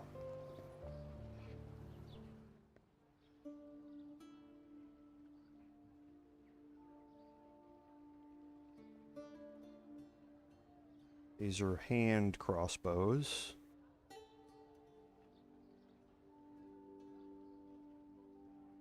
Okay, so we don't have anything here.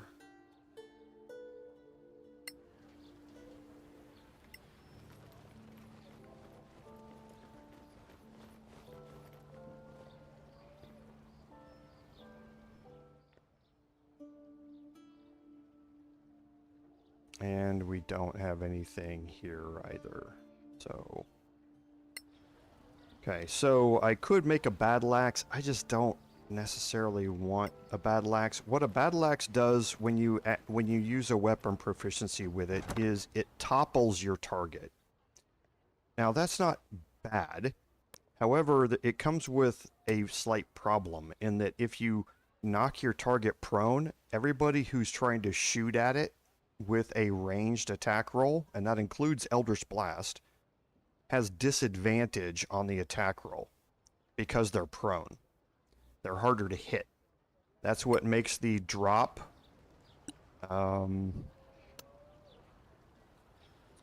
ability here so good.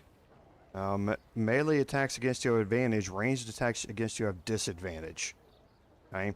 So it's not a great weapon proficiency to have. So I think for now I'm going to hold on to that. And we're going to go turn in the main quest line here.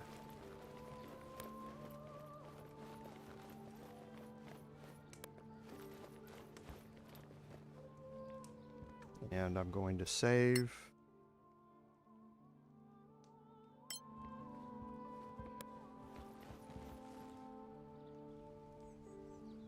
Lord Karen. Ah, deputies. I see you found some nice, shiny loot. So, have you brought us the head of a Sorak? One head, slightly damaged. Marike preserve us. I'm sorry I asked. At least it's dead. You should have seen it alive. I can only imagine. When's the next council meeting? When? But now, of course. The rumor of your return has already reached the palace. They're waiting for you. They are? Well, more for this. But come on. Now there's a trophy. And by the way, who's crazy now? All right. You were right, we were wrong. They do exist. Happy now?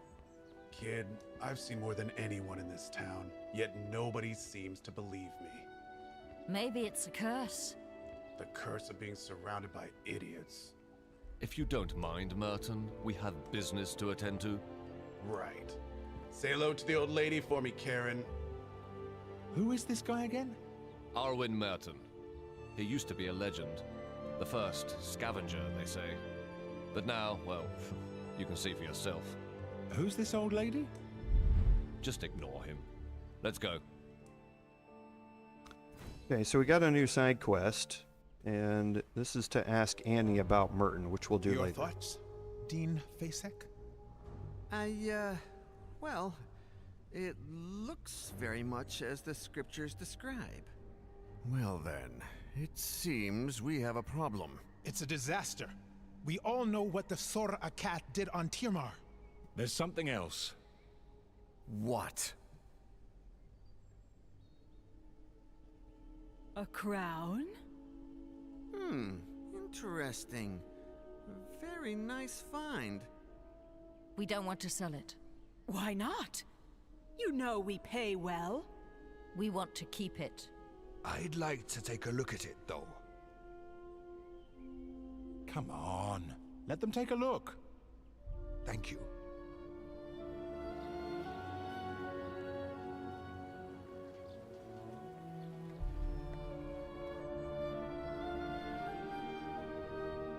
Any ideas? It's quite massive. Clearly imperial in style. These ruins remind me of the Imperial Schools of Magic. I have a spell I'd like to cast on this. My lords, this deputy is clearly unwell. What?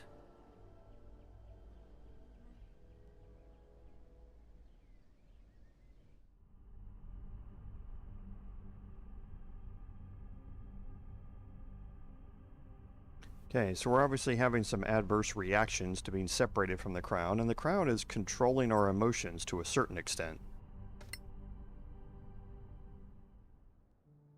What happened?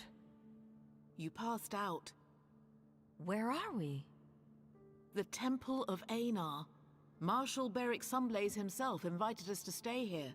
We certainly made an impression on the council. They believe you're attuned to the crown, that you can't be separated from it. What? So it is cursed? They're not sure.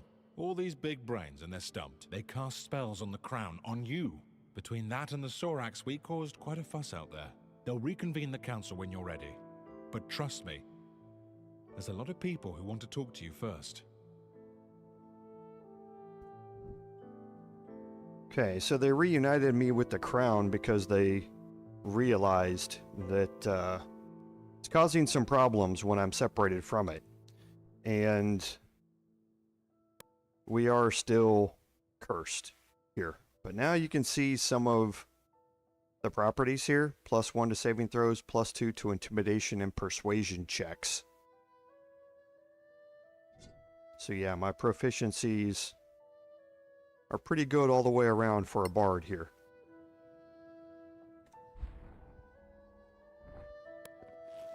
I don't think there's anything in here. There's not.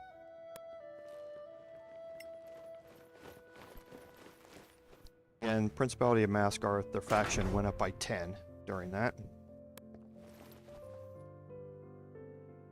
Lord Sunblaze, thank you for your hospitality. It's the least we can do for the deputies who proved that there are still Soraks on Solasta.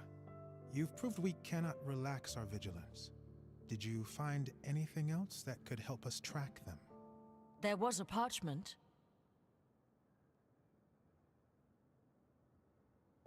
If you find it, send for the char. You can read that? That last word, it's not Temarian. It's in the Sorakath tongue. I knew it! It means general. You were wise to run. Also the fanatics we fought near that old tower. They all had this tattoo on their arm. It seems to support the idea that they were working for the Soraks under duress. It is indeed one of their ways. Now this is the A of Erevad. Can you enlighten us? Between the myth and what we've seen, it's confusing. Of course. We paladins and clerics of Einar are the guardians of these memories. Our ancestors fought the war against the Sorakath. Their god, Sortar, gave them dark powers of treachery, mind-reading, and shape-changing. They infiltrated the human society, corrupted the hearts of men. At some point, everyone was suspected to be a Sorak in disguise. Distrust broke humanity. Sortar had won. He corrupted even Erevad, god of the Inquisitors. The gods themselves decided to run away from Tirmar. They opened the rift for the humans to escape to Solasta. Many of them didn't make it. It was a tragedy. At the site of the rift, thousands of Sorak tried to cross. Sortar himself tried. The rift was closed in a gigantic blast.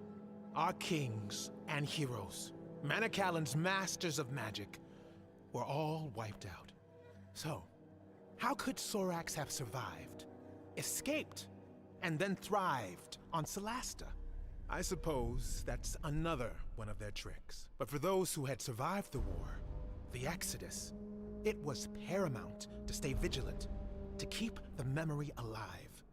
The memory of what Soraks were, what they could do, so that if one day they were to return, we'd be ready. I'm sorry to say, after 1,000 years, only a few of us remain. Now, most people believe Soraks are a mere legend. But you brought us proof.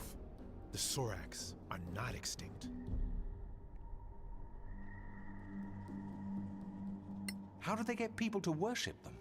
They get into people's minds, learn their darkest secrets, their fears, their shameful desires. With that, they can blackmail, corrupt, and finally, recruit. It's much easier for them than to duplicate, and very efficient. We fought different ones. Do you know more? The bulk of their army are foot soldiers with poisoned spines. They breed a caste of albino priests able to cast spells. Some of them are deadly assassins, invisible, venomous. Others are giant brutes. The scriptures talk of elite warriors, anti-paladins, the Shikath. And by talking to him, we're going to get some updates to our bestiary here. Can they really impersonate people? It's been proven, though it's a long process.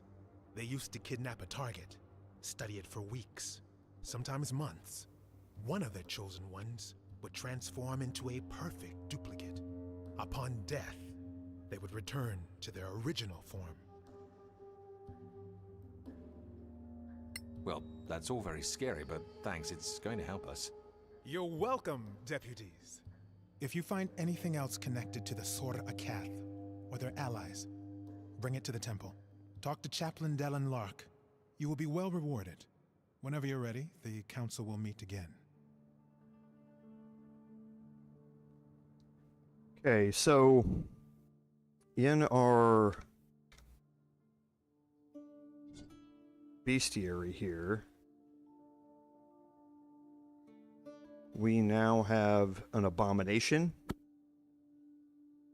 Okay, that's the large brute they were talking about, and the Shikath. Okay, so again, one of their elite warriors. So it's important to realize also that there are some differences in the Sorakath. The abomination is a monstrosity. So things like hideous laughter and hold person won't work on them. But the others are humanoids. Okay, so hold person and that sort of stuff will work on them. Right, so there's just a couple of different ones that aren't humanoids that you have to watch out for, but the vast majority of them are humanoids. So keep that in mind when you're planning out your spells.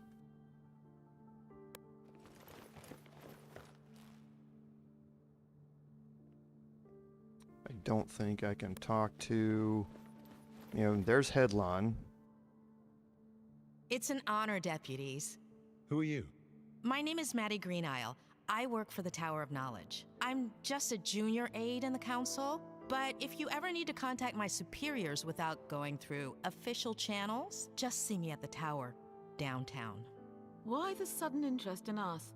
You proved yourselves in the Badlands. Now, we in the Tower of Knowledge value skilled adventurers. If you find anything of historical value, we'll pay well. And, if things go well, we might share some of our own secrets. All right, we'll think about it. Okay, so relations are improved with the Tower of Knowledge.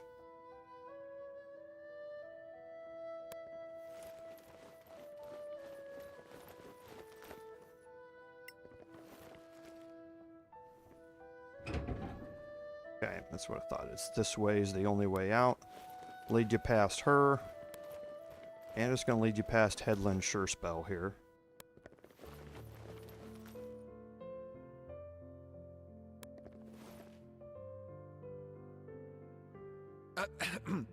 Can I ask for a minute of your time, deputies? We're in kind of a hurry. I know. I won't delay you long.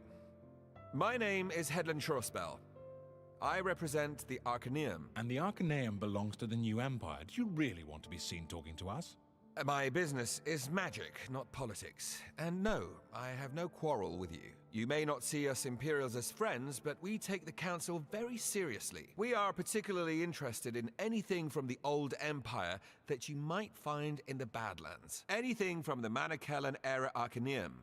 Even more so. Oh, of course, we'd pay you handsomely for this crown, although I know that's not possible. You're smarter than you look. Also quite indifferent to mockery. Anyway, we have an unrivaled trove of magical and other knowledge. Think it over. You can find me at the Gravekeep's Cask. Really? Not at the embassy? What can I say? I love Martel's beer, even though it tastes like donkey piss. What? How did he... That was our joke, the first day we met. Was he spying on us? Maybe he just agrees about the taste. Okay, and now you can kind of see the trend here. We're going to be introduced to all of the different factions and kind of a little bit about what they do.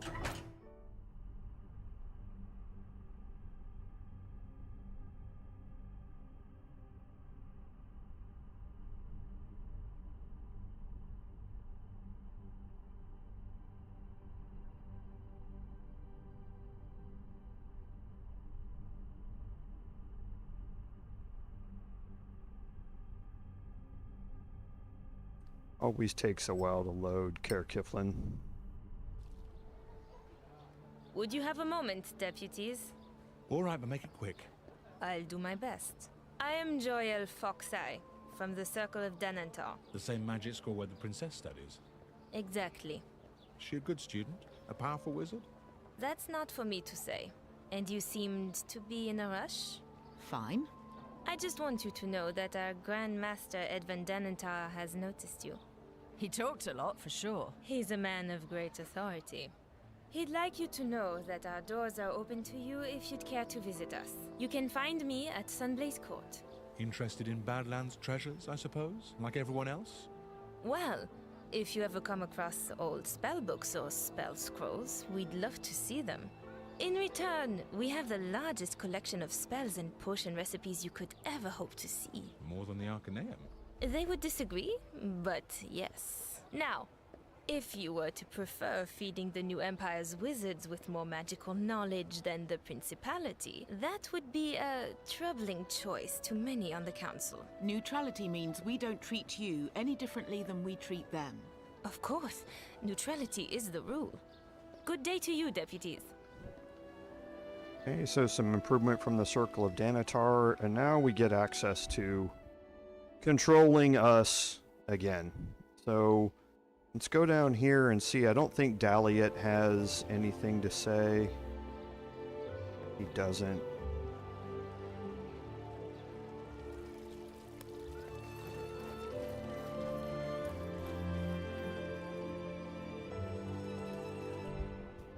Okay, so we're down there. We need to go talk to Annie because that's what popped up about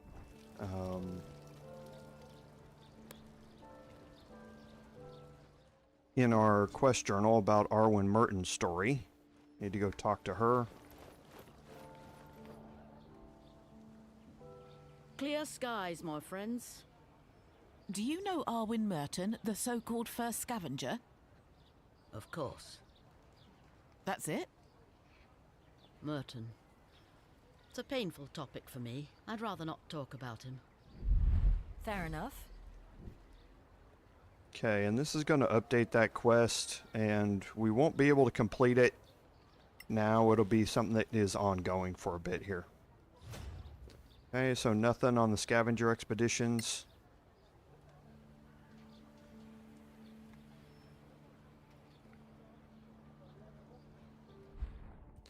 So we would need to go talk to Arwen again.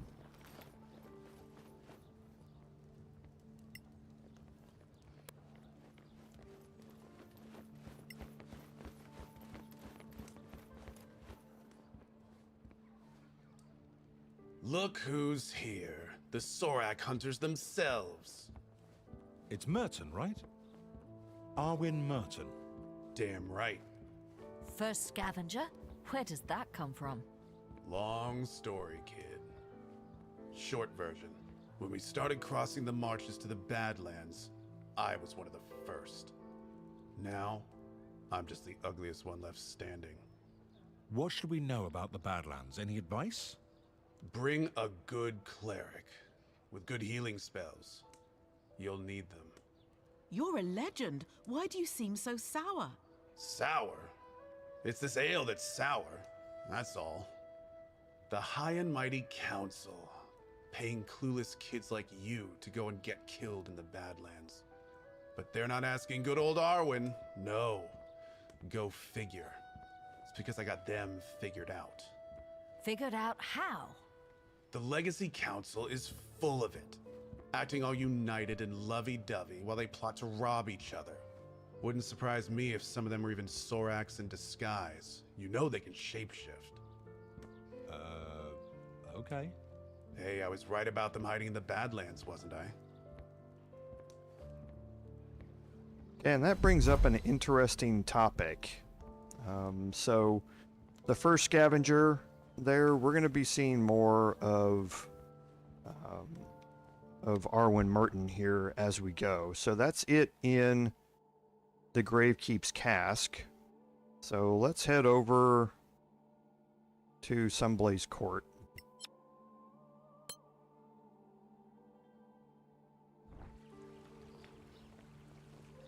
Okay, and now some of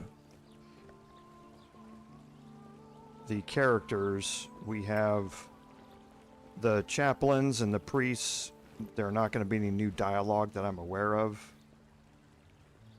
Clear skies, adventurers. It's the same stuff. You can buy things from them. Stay in the light, adventurers. Well, let's go and see if there's anybody else that we can talk to. The mayor's still not yet.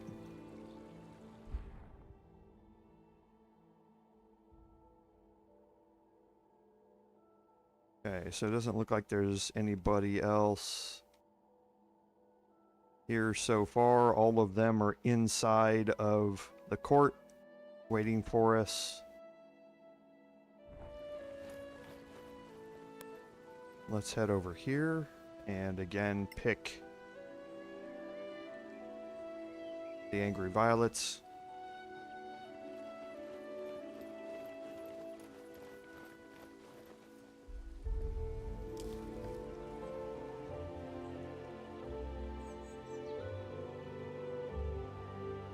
Okay, all the priests, standard stuff. Okay, so let's head back to the council here. Nobody else is going to be available until after we talk to them.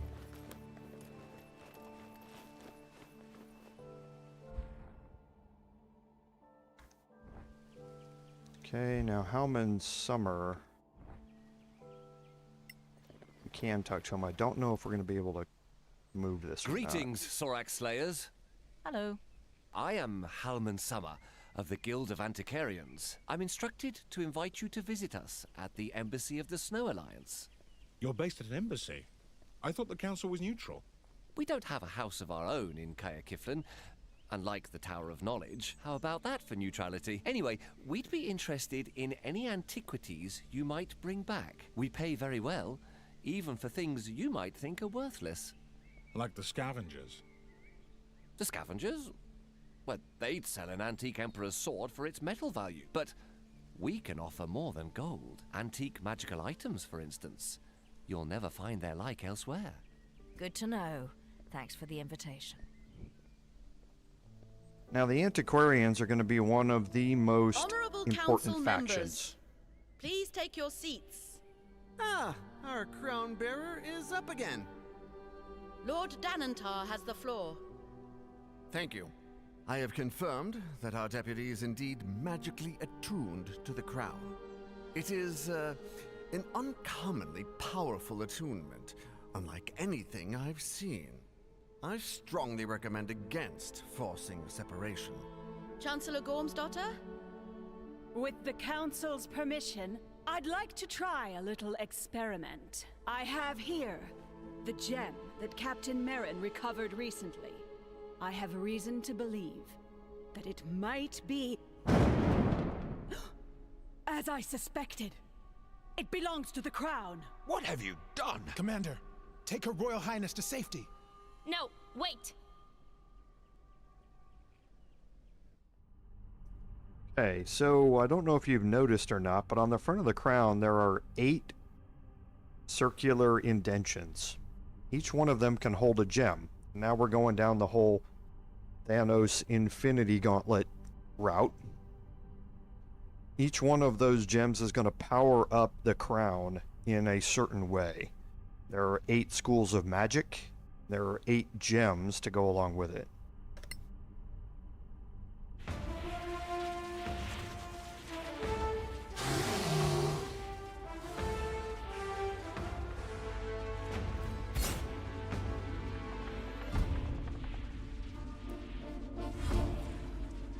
Okay, and we're now teleported somehow into this battle. So we have an unknown hero here with 140 hit points and a 22 armor class. Okay, we can't bring up an inventory, can't bring up anything else about him. Okay, we can cast spells with our bonus action, including Branding Smite and Shield of Faith. Okay, now we're going to cast Shield of Faith right off the bat.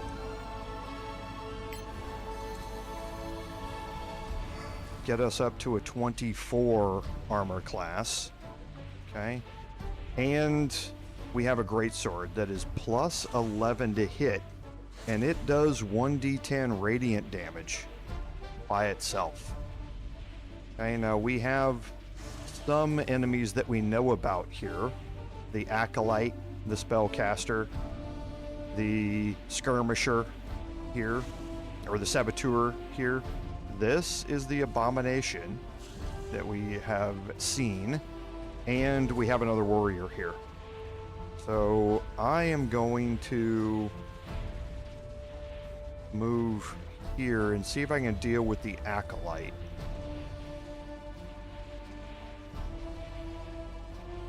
Actually, what I would like to do is get them to dash toward me.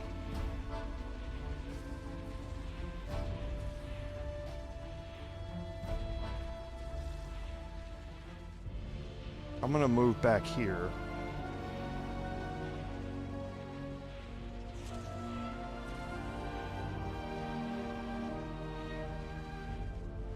And boy, I would really like though to be able to get an attack on the Acolyte first. So let's see if we can do that. Let's see if we can get it. Okay, we're gonna have to roll high here. Okay, so we did. Good. So now let's move around back and let them dash to me.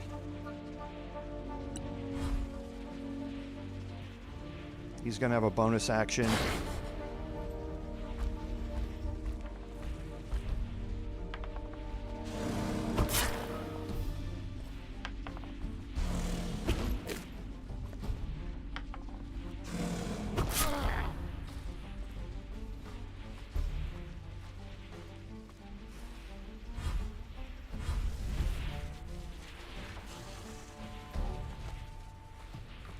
And you can see that the portal's going to be continuously spawning different enemies. Okay, so I'm going to get rid of a flanking opportunity here. I'll have disadvantage on the assassin.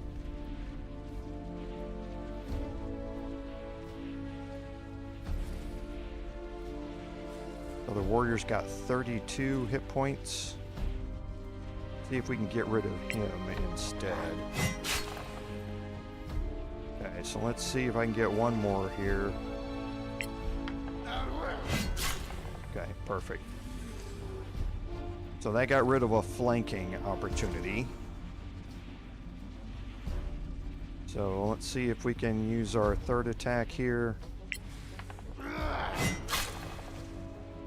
Almost got him.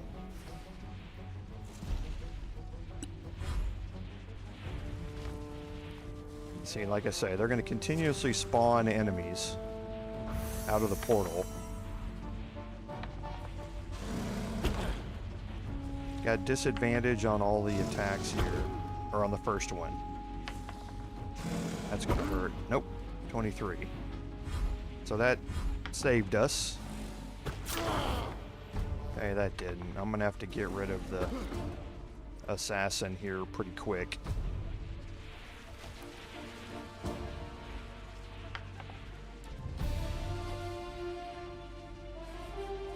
Okay, so let's see if we can get rid of the assassin here. And I'm going to cast Branding Smite here. No, we won't, because Shield of Faith.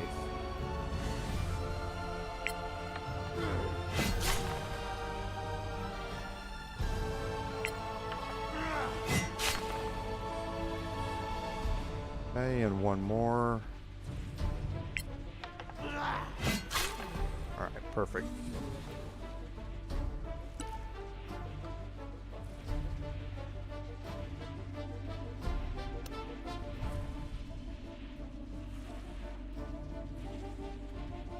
Okay.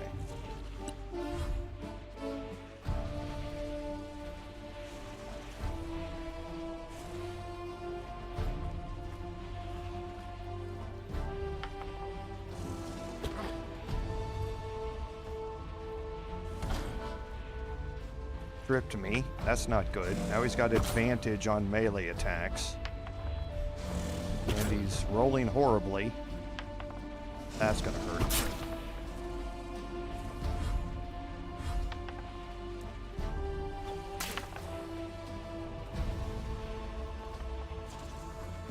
Okay.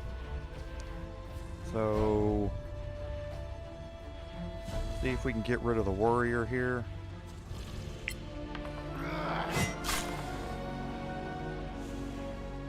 One more. See if we can get rid of the saboteur. Perfect.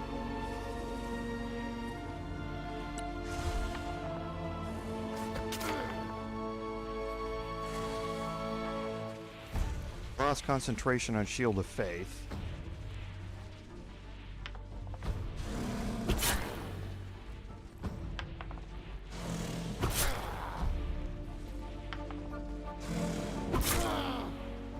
Okay, and now we're going to go after the behemoth.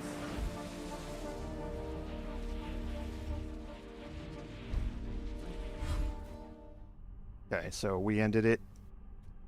So after 3 complete turns or 4 complete turns, it ends, no matter what. You're not going to die during that time. You'd have to be incredibly lucky or unlucky and have crits land all the time to be able to die in that. But if you do, it will just stop the vision early.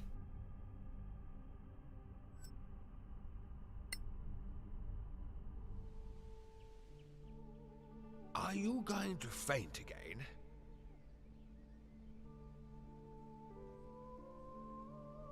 I just had a vision. What? A vision? In an instant? I was fighting Sorax, but I wasn't myself. Then, who were you? A paladin. Powerful. From Tiamat. That is unsettling. Let the Crown Bearer and the other deputies follow that quest. Find the other gems if you can, but keep us informed. In the meantime, we will formulate a response to the Sorax. Let's vote. Delegates, do you agree? Aye. Your Royal Highness? Oh, pardon me. Yes, I concur. To which proposition, Your Highness? I mean, They should go and find the diamonds, the gems. So, resolved. Let it be recorded. Thank you, honored delegates. The council is now in recess. So the princess seems a little odd. What was that? You had a vision?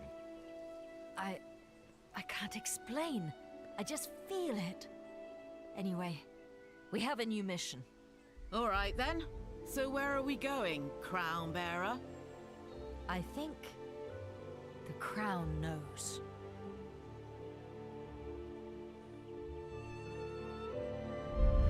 Okay, and this is going to start the next main quest, the gem quest, the Dark Castle. Okay, so let's take a look at our quest log here. So travel to the place that the Crown Bearer is being drawn to and search for a gem.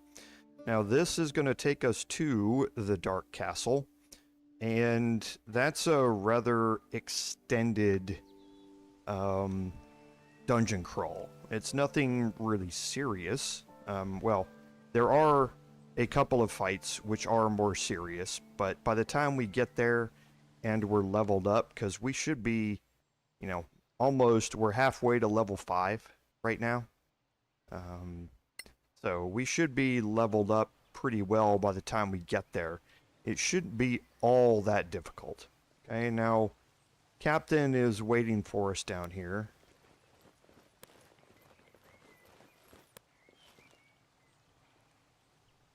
A word, please, deputies. Of course.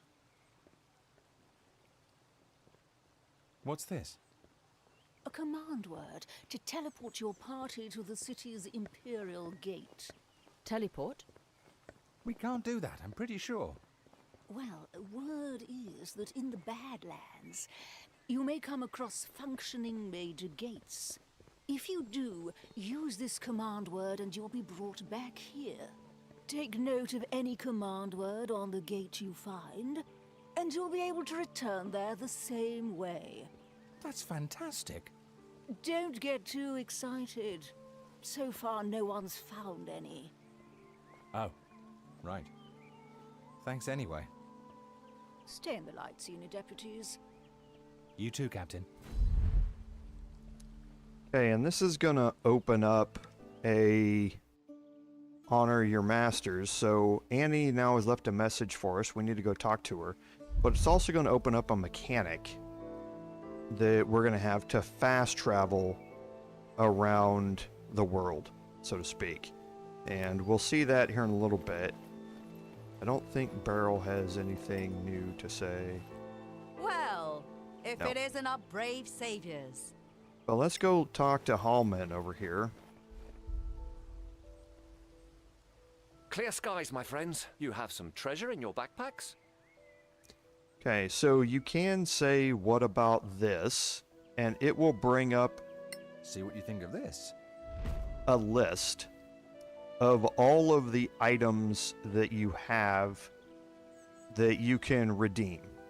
Okay, it's going to have what you're going to get from gold for it, as well as the relation improvement that you're going to get. The Silent Whisper Parchment is one of the biggest relation getters from the antiquarians, but at this point there's nothing that I have that is antiquarians only. It's them and the Tower of Knowledge for most of these things, except for like the Silent Whisper Parchment, which is for multiple ones, and the Imperial Gate Plaque, which is for multiple ones. So I can turn these in and I can up my faction relations with them. And that's what these artifacts do. See you next time, friends. Okay, now I'm not going to do it just this second, but I am going to go talk to him again. Clear skies, my friends. You have some treasure in your... We do require your services. And I'm going to look at his inventory. Okay, and this is why the antiquarians are one of the factions that you really want to focus on getting their faction rep up as much as possible. Okay, they sell magical items. Okay, and some of these are really, really good and useful for us. So the bracers of Stunning Strike, while wearing these bracers, you get a +1 bonus to the DC of your Stunning Strike for a monk only. It's an amazing thing for us to have. That's another 5% chance that our Stunning Strike is going to land and stun a target. The Endless Quiver, so it generates 20 arrows, one every hour, and then you can summon arrows to your inventory so you never run out of arrows for those bow users that you have. Dust of Disappearance basically makes you invisible. You throw it. Boots of Elvenkind, and you can see we're not going to go through all of these, okay? But there are some pretty impressive magical items in here. There's a handy haversack, which increases your carrying capacity by 1.8 times. If you scroll down through this a little bit more, you get to Belt of Giant Strength for Fire Giant, which increases your strength score to 25. Okay, so you got Stone Giant Strength, which is 23. Hill Giant Strength, which is 21. There should also be Gauntlets of Ogre Power in here, which set your strength to 19.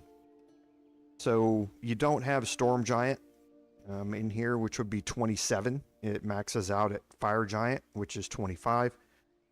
But they sell some really, really good items in here that you want to be able to take advantage of. The Gloves of Thievery. So +5 on Dex, +5 on Thieves' Tools ability checks. These are somewhat similar to the Gloves of Thievery that were in Baldur's Gate 3. These work according to how tabletop works. You don't have to pick these up. The reason is if you're playing something like a hardcore mode, or like I would normally do where I don't reload anything, and you don't want to have to fail on a lockpicking check, the Gloves of Thievery are great for that. But like I say, we're not going to go through all these items, but there are some really good things in here that you want to pick up. Okay, and unlocking some of them are going to require you to have higher levels of reputation with them to be able to open up more options. Okay, so the Bracers of Stunning Strike I'm going to pick up. They're 345, which I can afford, so I'm going to go ahead and pick those up.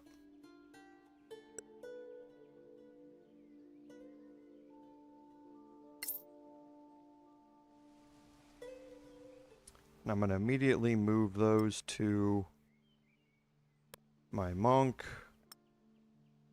And I'm going to equip those so that then I can attune to those as well. Okay, so we've got 6 arrows there. Let's move some arrows onto him. That should fill up his arrow slots. Yes, it does. The bolts we can move back. Just doing a little bit of inventory management here.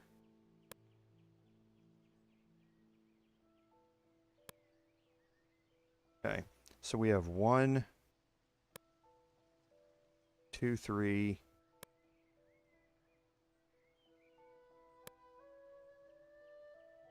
3 ration pouches, and that is it.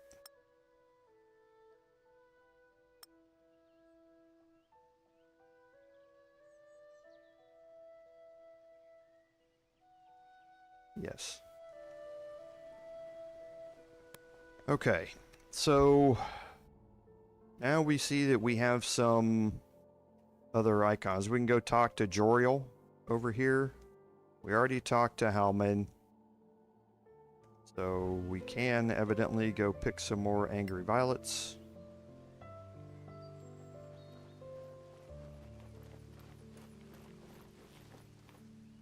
Every time it resets this outside area, you're going to be able to do that.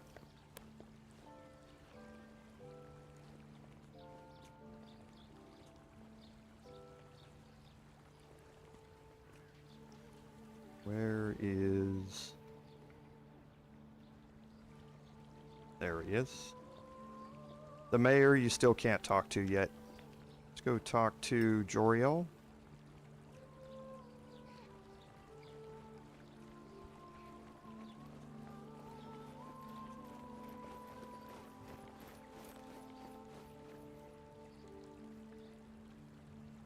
Deputies, do you have anything for the circle? And again, we might. You can check and see. So you can go through each of these and see which ones are going to be better for which faction. The Imperial Gate plaque may not be worth as much to the Tower of Knowledge or the Arcaneum as it is to somebody else. The Mists of Solasta is only good for the Circle of Danatar. So there's no reason for us not to give this away. So we're going to sell this off here. Stay in the light, deputies.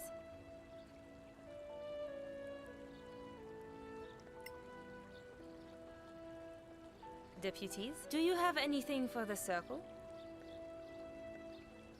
We do require your services.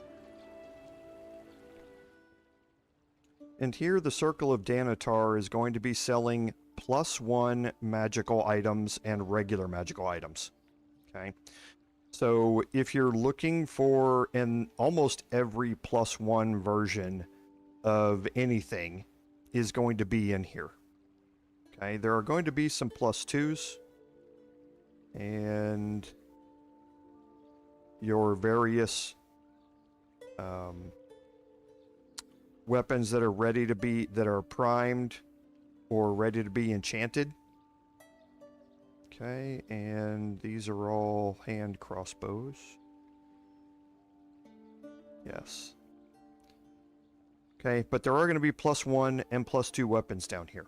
So if you need just to fill out somebody's weapon stock because you haven't found a +1 or +2 for somebody, then these armors and weapons are going to be here for you to be able to purchase. Okay, now they're expensive. I mean, there's no doubt about it. They're expensive. But some of them can be really good. A shield +2, and that's +4 to armor class, which is really nice to have. But as you open this up, you're going to get a rebate on these prices as well.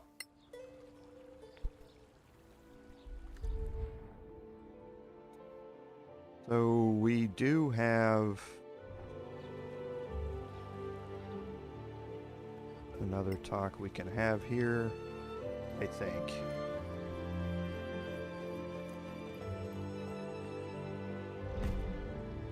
Okay, so this is for your once you've unlocked major gates. Okay, once you have a major gate unlocked, you can go talk to this NPC and you can teleport anywhere you want, because there isn't a way to open up a map of the world, so to speak. So the major gate person here is how you're going to then be teleporting between different major gates that you find. We haven't found any yet, but that's how you're going to be doing it in the future. Otherwise, you're going to be leaving through the Hightown exit. Okay, so we've got Hallman we've talked to the Circle of Danatar. Let's go down here.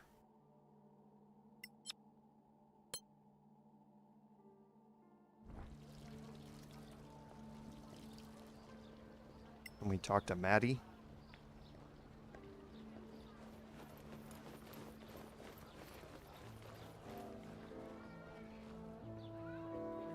Deputies, how are you today? Do you have some lovely loot from the Badlands?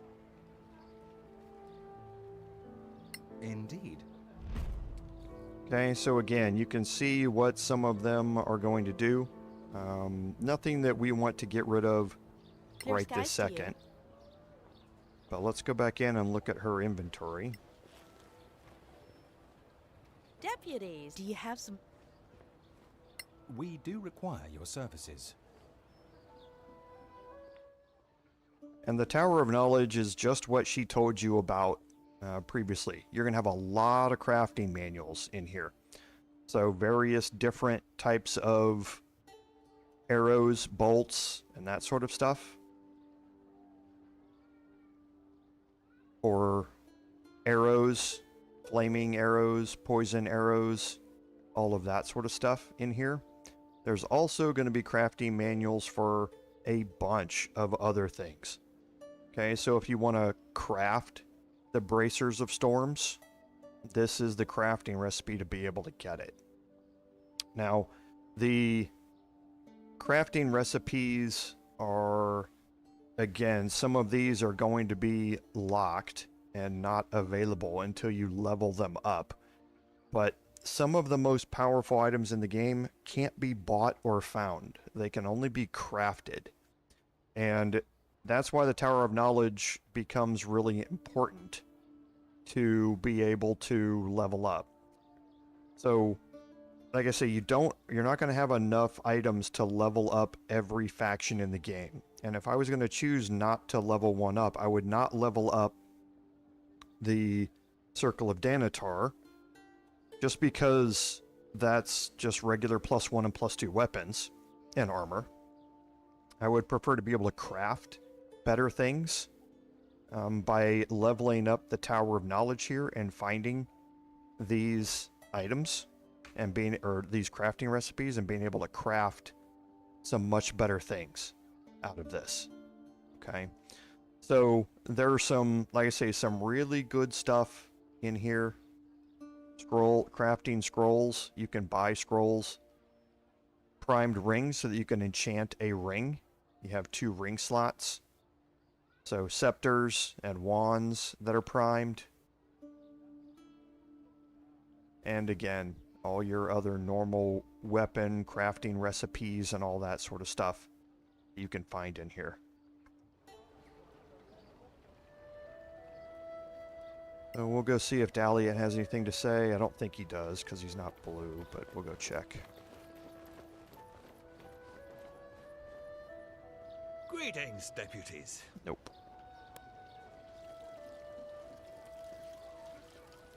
Okay, so Annie needs to talk to us.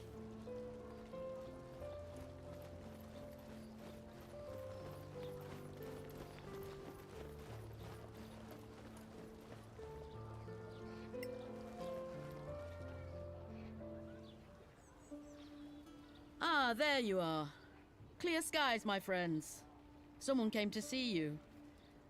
Me? Who? An old acquaintance, I gather. Master Dakin. He said he'd wait for you at Sunblaze Court. Oh. Thanks for the message. Stay in the light. Everything all right? Like she said. An old acquaintance. Okay, now the Honor Your Master's quest here is one of the quests that is based around your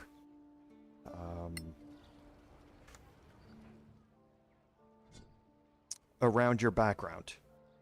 Okay, so that's why it's good to have everybody that has a different background, so you can experience 4 different background quests.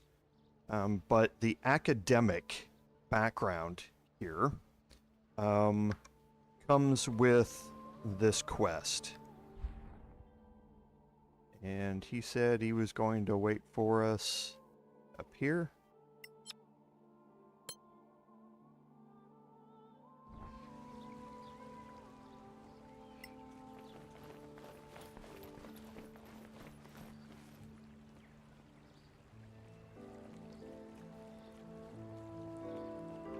You came. I wondered, considering your new rank. How are you, Master? It's nice that you pretend to care. Are you going to hate me forever? I don't hate you. I just... well, it was your right to leave and pursue a life of adventure, even if it wastes your academic talent. It serves me well, thanks to you. Maybe. Still, I'm without an assistant. Times have been hard. The guild offered me a posting. South. You're not getting your department chair? Evidently not. Unless I can make a major contribution. That's why I wanted to see you. I heard you went to Kerlem in the marches. That's right. There is an old Termarian tower there. Oh yes. Very impressive, too. If I could just explore it, bring something back, something the guild couldn't ignore, I would have a chance at this chair. The scavengers say it's safe now. I can go, but once there, I'll need, well, some specific expertise. And that's us. It could salvage my career. Of course. I owe you that much, Master. Thanks. Find me at Kerlem then. I'll be ready. We'll see you there. Stay in the light, Master. Okay, so we're going to travel back to Kerlem for that, and that's a good thing for us. And you'll see why here in a little bit.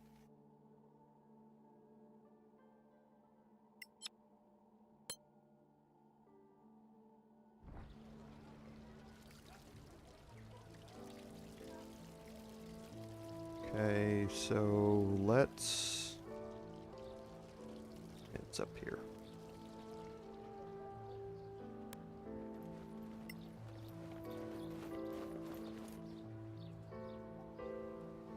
Hey, interested in a little side job?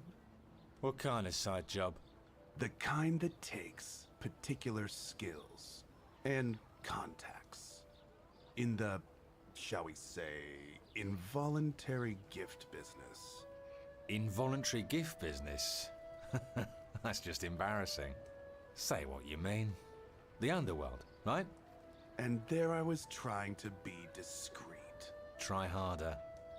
Suppose I do have the skills and contacts you're looking for. Go to Annie Bagmorda at the Scavengers. Tell her I sent you. And this is going to start opening something up for the low-life background.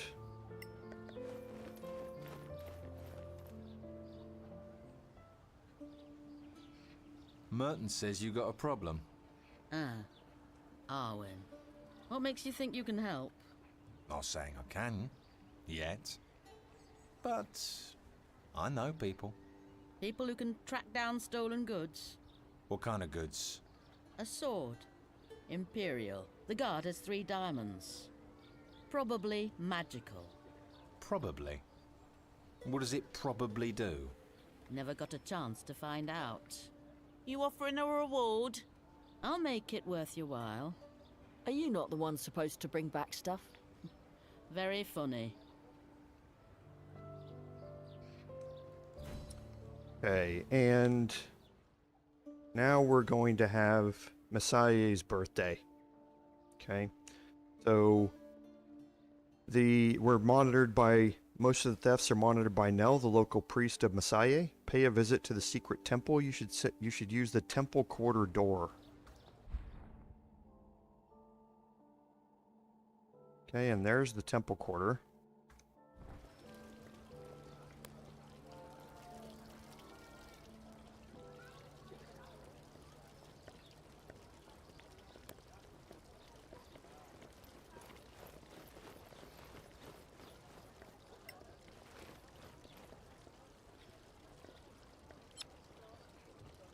And this will be the last thing that we do today.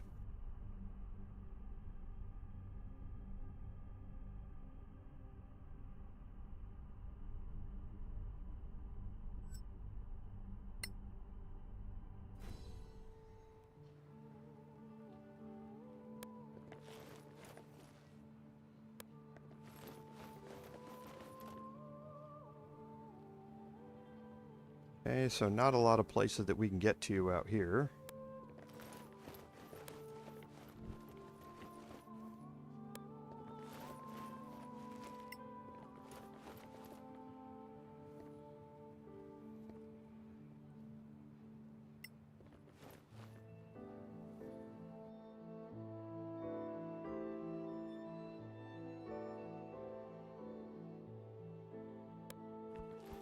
And there's Nell.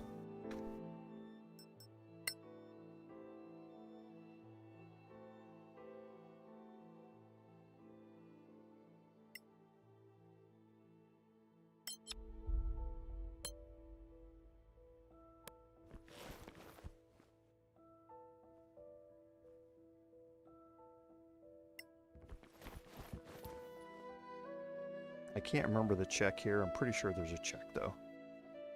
Hi, Nell. Still laughing? Like Misaye herself. You? Happy as a rat in a granary. Need an ear out. 4? Nice antique sword with 3 diamonds. Hear anything? Something. Talk to Gorim. Okay, so it's not that, it's the... So that's your former life, walking the streets. And cutting the throats of people who crossed me.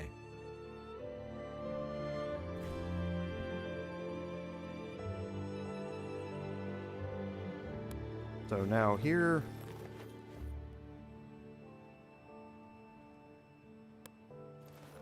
we need to go talk to Gorim.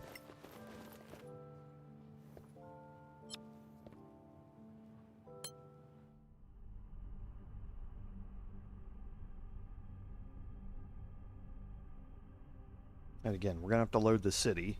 This is the only part about this whole thing I don't like. I mean, it's kind of funny, the quest, and what they're making me do here, but because of how long it takes to load.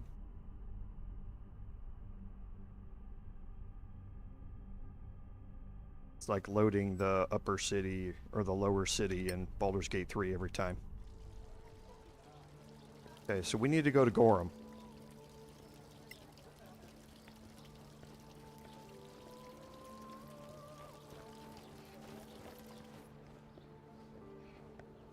Hey, Gorim. I'm in the market for a sword. A very particular one. How particular? Imperial, 3 diamonds in the guard. Probably magical. Sound familiar? Too expensive for me. I turned him down. He have a name? Didn't say. I told him to ask for sure spell at the Gravekeep's cask. The Arcanium has money. Thanks. Thank me by buying something? Another time, but I will. I'll remember. Okay, so now we have to go meet Haddon Surespell. We know where he's at. He's up here.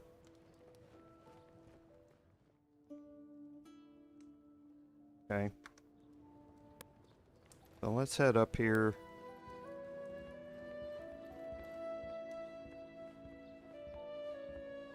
Hey, Carol. Back again? Has anyone been in asking for Surespell? The Arcanium guy? Yes, as it happens. Over there. Still waiting, it seems. Thanks.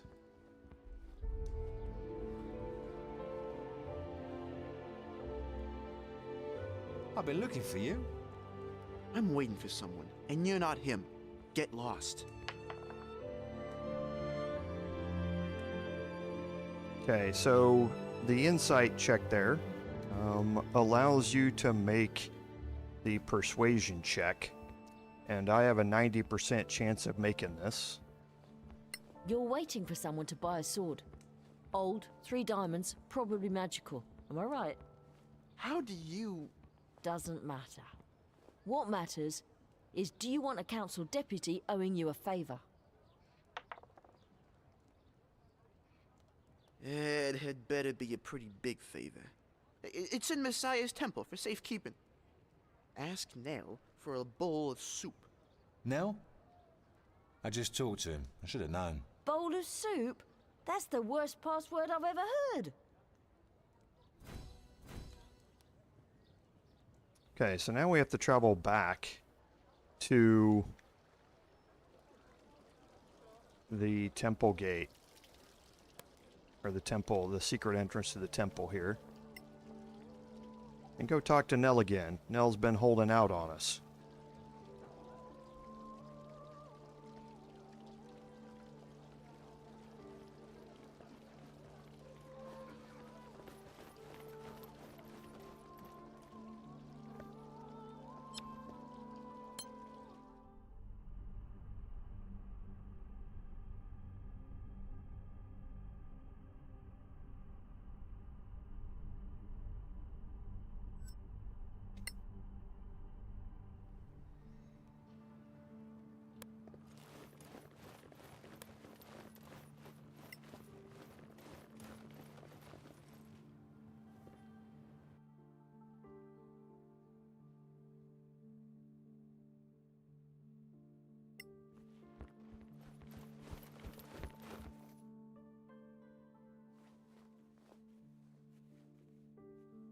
Hey, Nell, so I was supposed to ask you for, A bowl of soup? You knew? Of course. Misaye sees all. And you didn't tell me because... This was more fun. For you and Misaye, I'm sure. There won't be a grouch about it. Oh, Misaye loves to tease a grouch. Ask properly. Really? Rules are rules. Rules? You? Oh, wait, only when it's fun, right? You're learning. All right, then. Chaplain Nell, may I please have a bowl of soup? Of course. It's in that chest. This locked chest. I should have known.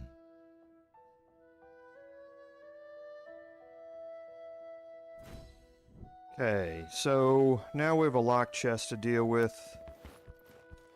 Okay, so I'm just going to run a quick save.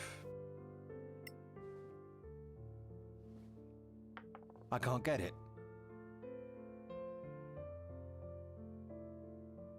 Make a donation to Misaye for luck.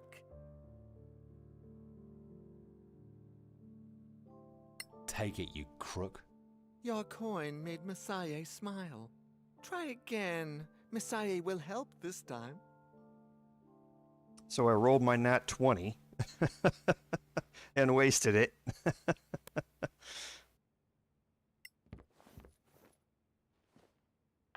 Still nothing. Oh, maybe you need to be more generous. Oh, you probably used the wrong number. Try again. Misaye will help this time. Okay, and now we're getting into reasonable numbers for being able to pass it. Still nothing. Oh, maybe you need to be more generous. Oh, you probably used the wrong number.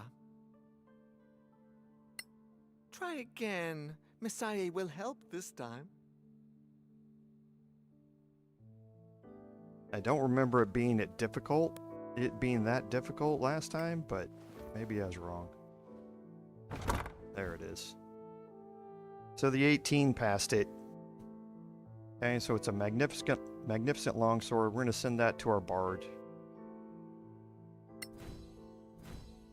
And we're immediately going to go to our bard, cast a ritual.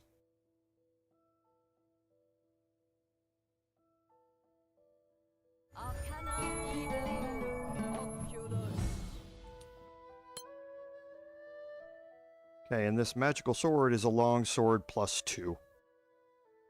Okay, now I have... Am I proficient with long swords? I am. For now, I'll send this to Rudi. Change that out. And change this out.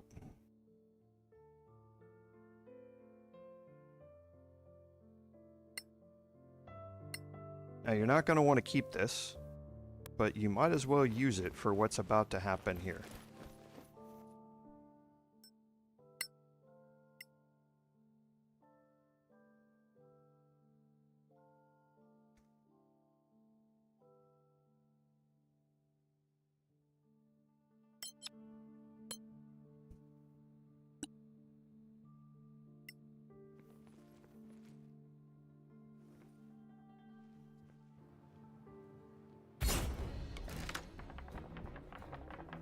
Oh, I rolled horribly in initiative.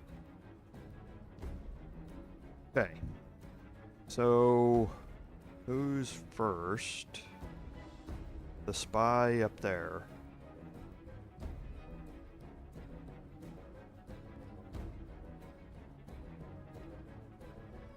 I don't want to go that way.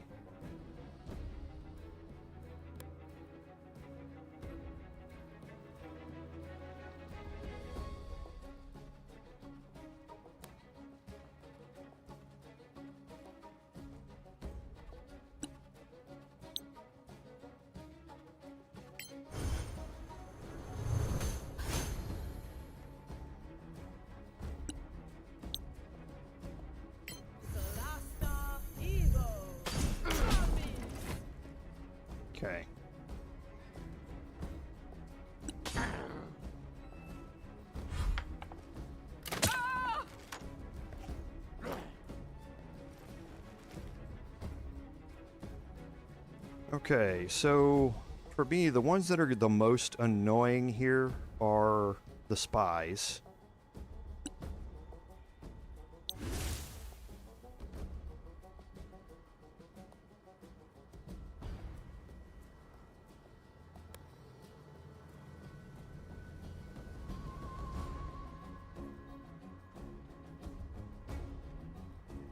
So we're going to focus on them. Why was that an opportunity attack?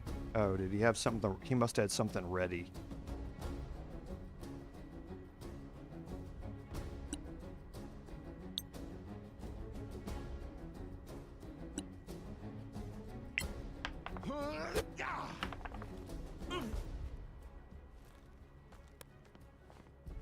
Okay, and then I can still move right up next to him for next turn. So for my bard here, I can move in here.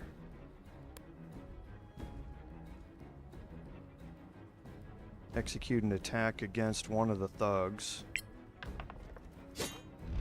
Use a slashing flourish. My fault. Did damage there, got a real nice one with 6 damage against him.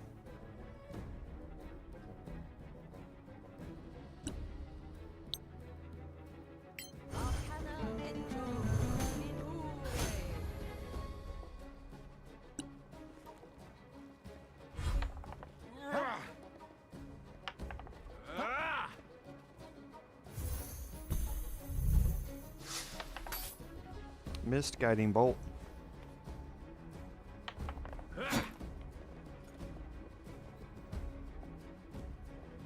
Okay, so let's move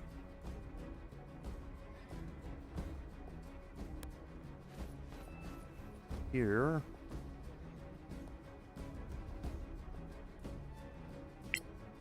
Oh, rolled a nat 1, of course I did.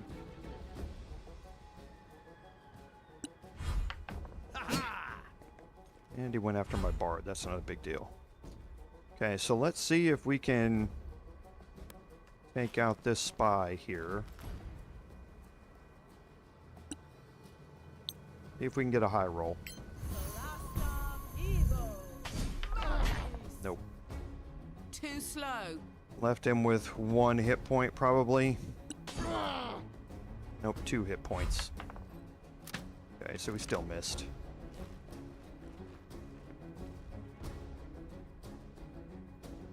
So M, we'll flurry of blows.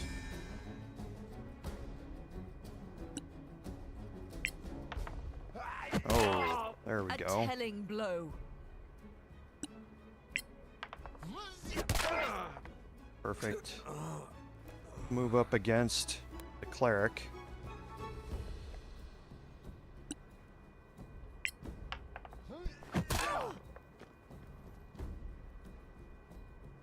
That way, if they cast Guiding Bolt again, it's with disadvantage because they're in melee range.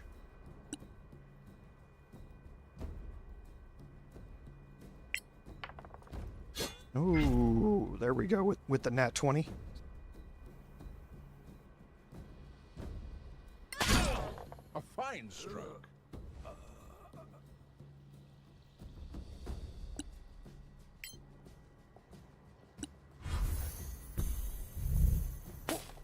Sacred Flame, which never hits. Okay, he's walking away, so let's get an attack of opportunity. And I rolled a nat 1.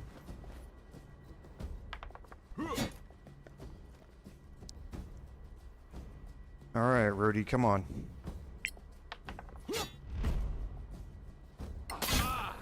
That's gonna hurt.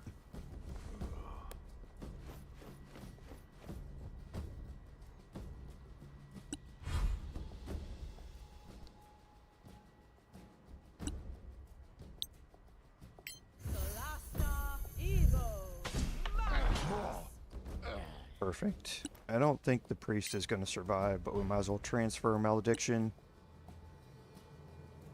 And we'll get flanking.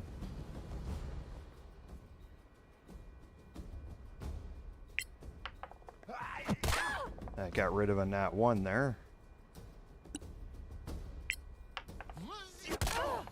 perfect. Wait till the next one. And we passed all our survival checks. Okay, so a magnificent belt. That's actually a pretty nice one.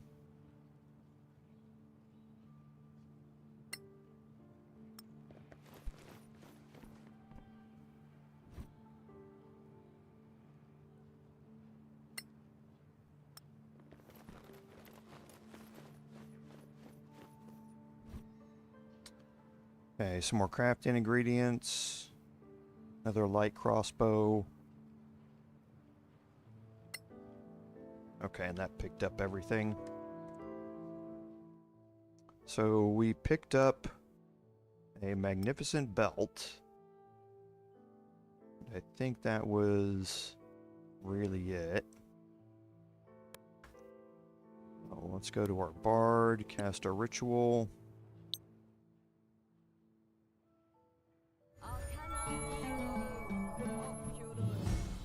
And that's the Belt of Hill Giant Strength. Like I say, it's a pretty nice belt. So that puts your strength score to 21. Okay. So it requires attunement on a short rest. So I have a couple of different ways I can do this. Now remember my my paladin is using charisma to hit with their weapons, so a 21 is not going to do any extra there. Same thing with my bard using charisma. However, well, and also the 20 here is being used dex for your to hit modifier to bare hands. Okay, your damage modifier is again off of dex. So I don't have anybody who really can benefit from this as far as dealing out more damage goes. Okay, but I can benefit from somebody else by increasing their carrying capacity by utilizing it.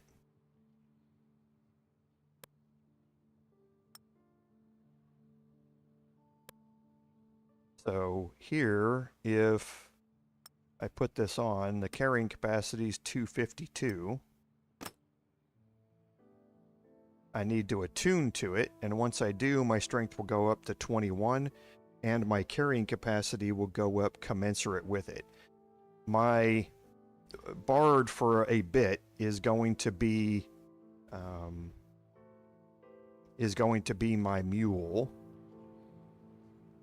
So let's take a short rest.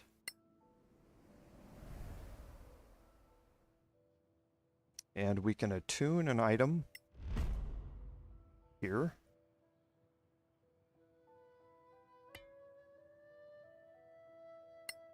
And we can attune an item here. Nobody else has any attunements. Okay. And now my bard is at 378 carry weight. Okay. And that is something that I'm interested in having. Again, I'm using my... Oh, her strength. Oh, that's because she's not using her charisma yet to hit, because she hasn't leveled up enough in Warlock to get Pact of the Blade. But she will soon. So I guess right now this is a benefit for her in that it does give her an additional +5 to be able to hit over the rapier, which was a +4 when she was using it. So, but now I'm going to have to move things back around because I'm not going to keep that sword.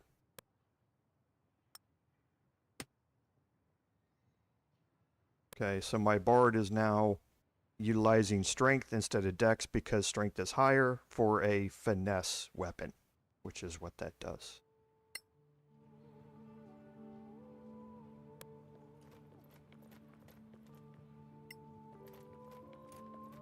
Whoops.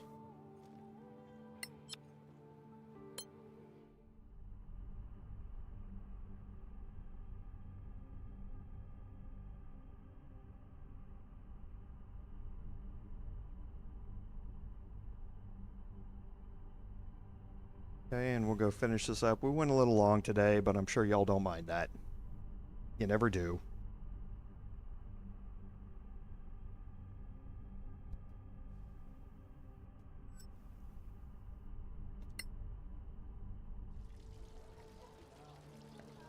But this is an easy one to finish up. So let's go back to Annie. We can turn this sword in.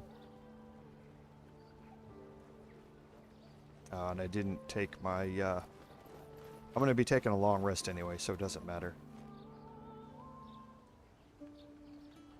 You're back. Did you get it? Here. And you mentioned a reward? Beside my undying gratitude? All right. Here. Okay, so we're going to get some scavenger faction improvement and some XP out of it. And that's going to complete Misaye's birthday. Okay. So next week, we're going to be going to Kerlem to meet Master Dakin. And then we're going to be continuing on from Kerlem to the Dark Castle. The Dark Castle is a long way away. We're going to need a lot of ration kits to get there. And we're going to buy a bunch of them here, just in case. But we're going to be finding some in Kerlem at the Honor Your Master's quest. We just don't want to plan on finding enough there to make it all the way out there. I think we need something like 11 long rests to get out there. So it's a slog. So that would mean at least 40 ration kits for us to get out there. So I'll probably buy 30 or so, maybe 32. That's 8 long rests, hoping that we're going to find some more on the way out there. But I'll kind of take care of that off stream as we get ready for what we're going to be doing. So that brings us again to a good spot to save. And that's where we're going to pick up next week. So, as always, thank you all for being here. I really appreciate all of the support that I get from my chat, from my subscribers and members. Thank you all very, very much. I certainly appreciate it. Because as I always say, without your support, none of this would be possible. This is Commander Jorval saying until next time, fare thee well.